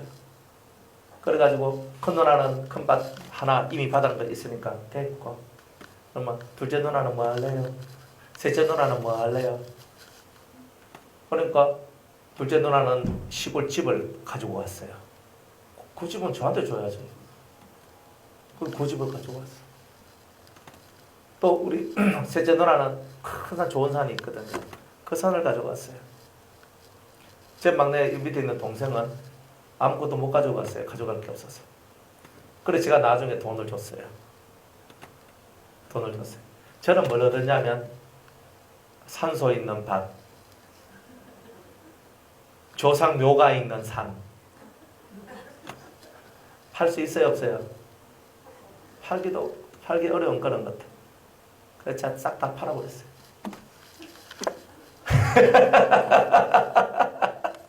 싹 다 버려버렸습니다. 제가 이제 이런 걸 바라보면서 그래야 하는 제 마음이 뭐냐면 다 나눠줬거든요. 다 나눠줬어요. 누나들한테, 제 동생한테 다 나눠줬어요. 그래 나눠주면서 제 마음에 가지고 있는 게 뭐냐면 아버지한테 가지고 있는 그런 마음들, 이렇게 억울하고 아팠던 상처 입었던 마음들 다 풀어라. 근데 사실 지금 이 시대는요, 자식들이 부모에 대한 마음을 풀질 않아. 그래 우리 누나들한테 제가 했던 말이 그거예요. 아버지가 묻고 받는 것을 내가 풀고자 한다. 그래 누나들, 아버지에 대한 마음을 풀어라. 뭐 우리가 뭐 다 가져갔어요. 그래 싹 가져가. 진짜 좋은 알짜배기들 다 가져갔어요. 우리 집 여자들이 다 가져갔어요. 저 같으면 그래 안 살아요. 그런데 그렇게 살더라고. 근데 중요한 건 뭐냐면 예수의 사랑이 뭔가, 제가 마음 먹고 딱 해버리면요 확 다 제가 가져올 수 있거든요. 그런데 진짜 예수의 것이 뭐냐, 이 일을 통해서 우리 누나들이 예수 믿고 예수 믿는 틀을 만들었으면 좋겠다. 그것 때문에 다 한 거거든요. 혈육의 애정이 아니야. 어쨌든 저 영혼들도 불쌍하잖아요. 저 영혼이 불쌍하니까 예수 안에 들어왔으면 좋겠다. 그런데 그 다리가 필요한 거예요. 그 다리가 필요해요. 그 많은 재산, 그 재산들, 집하고 산하고 뭐 이런 것들 받아고 지금 팔아도 돈이 아마 좀 될 거예요. 괜찮은 것들이. 그런데 그런 것들을 다 우리 아버지가 일궈놓은 모든 것들을 누나한테 좋은 것들이 다 나갔어. 그걸 통해서 얻고자 싶었던 것이 뭐냐? 예수 생명 하나밖에 없었던 거예요. 이 혈육 간의 애정이 있으면 문제가 많아지는 것이 있어요. 그러나 예수 그리스도의 사랑 안에 거하는 사람은 다 되는 거예요. 예수가 1번이 되십시오. 성경에 보면 여기서 어떤 사람이 어떤 사람한테 예수님이 말합니다. 59절에 나를 쫓으라 하시니 그가 가로되 나로 먼저 가서 내 부친을 장사하게 허락하옵소서. 예수님 뭐란 말이에요? 죽은 자들을 장사케 하고 너는 하나님 나라를 전파하라. 주님은 네 개념이 하나님 나라가 1번이 되고 그 의를 전파하는 것이 1번이 되기를 원한다. 이게 하나님의 뜻이에요. 그러니까 죽은 자들 장사하게 하라. 참 안 그렇습니까? 죽은 자들의 세상에 우리가 끼어드니까 고통하는 거예요. 우리는 산자의 세상에 있잖아요. 우리는 산자의 세상에 있으며 은혜 받을 것을, 은혜 볼 것을 믿는도다. 이렇게 말씀을 하시는 것입니다. 우리는 산자의 세상에 있어야 되는데 가끔 우리가 혈육지간 속에 들어가다 보니 죽은 자의 세상 속에 들어가요. 그 안에 내 분깃이 뭐가 있겠어요? 그러니까 우리는 이 죽은 자의 세상이 아니라 하나님 나라를 너는 전파하라. 하나님 나라에 네 심령의 중심을 둬라. 그것이 흩어지지 않는다면 넌 어딜 가서도 승리할 것이다. 이렇게 주님은 말씀하고 있는 거예요. 많은 사람들, 특별히 세례 요한과 같은 사람은 제사장의 아들이잖아요. 이건 금수저예요. 금수저. 태어나면서부터 금수저인데 이 사람은 이걸 버려요. 어릴 때부터 자기가 가지고 있는 좋은 가문의 배경을 버리고 광야로 가서 이 낙타옷 하나 입고 메뚜기 잡아먹고 돌에서 나는 꿀 먹으면서 살아요. 아버지가 그립고 어머니가 그립고 형제들이 그리운 그 시절에도 그게 그리움이 아니라 하나님과 그 나라에 대한 그리움, 그 나라에 대한 사랑이 넘쳤던 세례가, 그러니까 다 버릴 수 있는 거예요. 그래서 여자가 낳은 자 중에서 최고한 성도가 된 거예요. 자, 말씀을 맺을게요. 이 애정의, 혈육 간의 애정이라는 것은 대단히 무섭습니다. 쉽게 끊어지지도 않고 끊을 수도 없습니다. 이 혈육 간의 애정은요, 천륜이라고 하늘이 맺어준 거예요. 하늘이 맺어줬기 때문에 우리가 끊을 수 없어요. 나는 아버지 필요 없어, 나는 어머니 필요 없어. 아니에요. 인생은 그런 게 아니에요. 아버지를 통해서 아무리 못난 아버지도 아버지한테 그 아버지를 통해서 내가 배워야 될 것이 있고, 아무리 못난 어머니라 할지라도 그 못난 어머니를 통하여서 우리가 배울 것이 있는 거예요. 그러니까 그 아버지, 어머니, 훌륭한 부모라면 너무 좋지. 그러나 훌륭하지 못한 부모라 할지라도 그 부모를 지극히 사랑하고 섬기는 그런 사람들은 다 되어줘야 돼요. 하늘 사랑과 진리를 깨닫는 사람은 다 그렇게 살 수 있다. 그래서 육적인 애정이 아니라 영적인 애정으로 여러분의 인생을 승리하기를 주의 이름으로 축복합니다.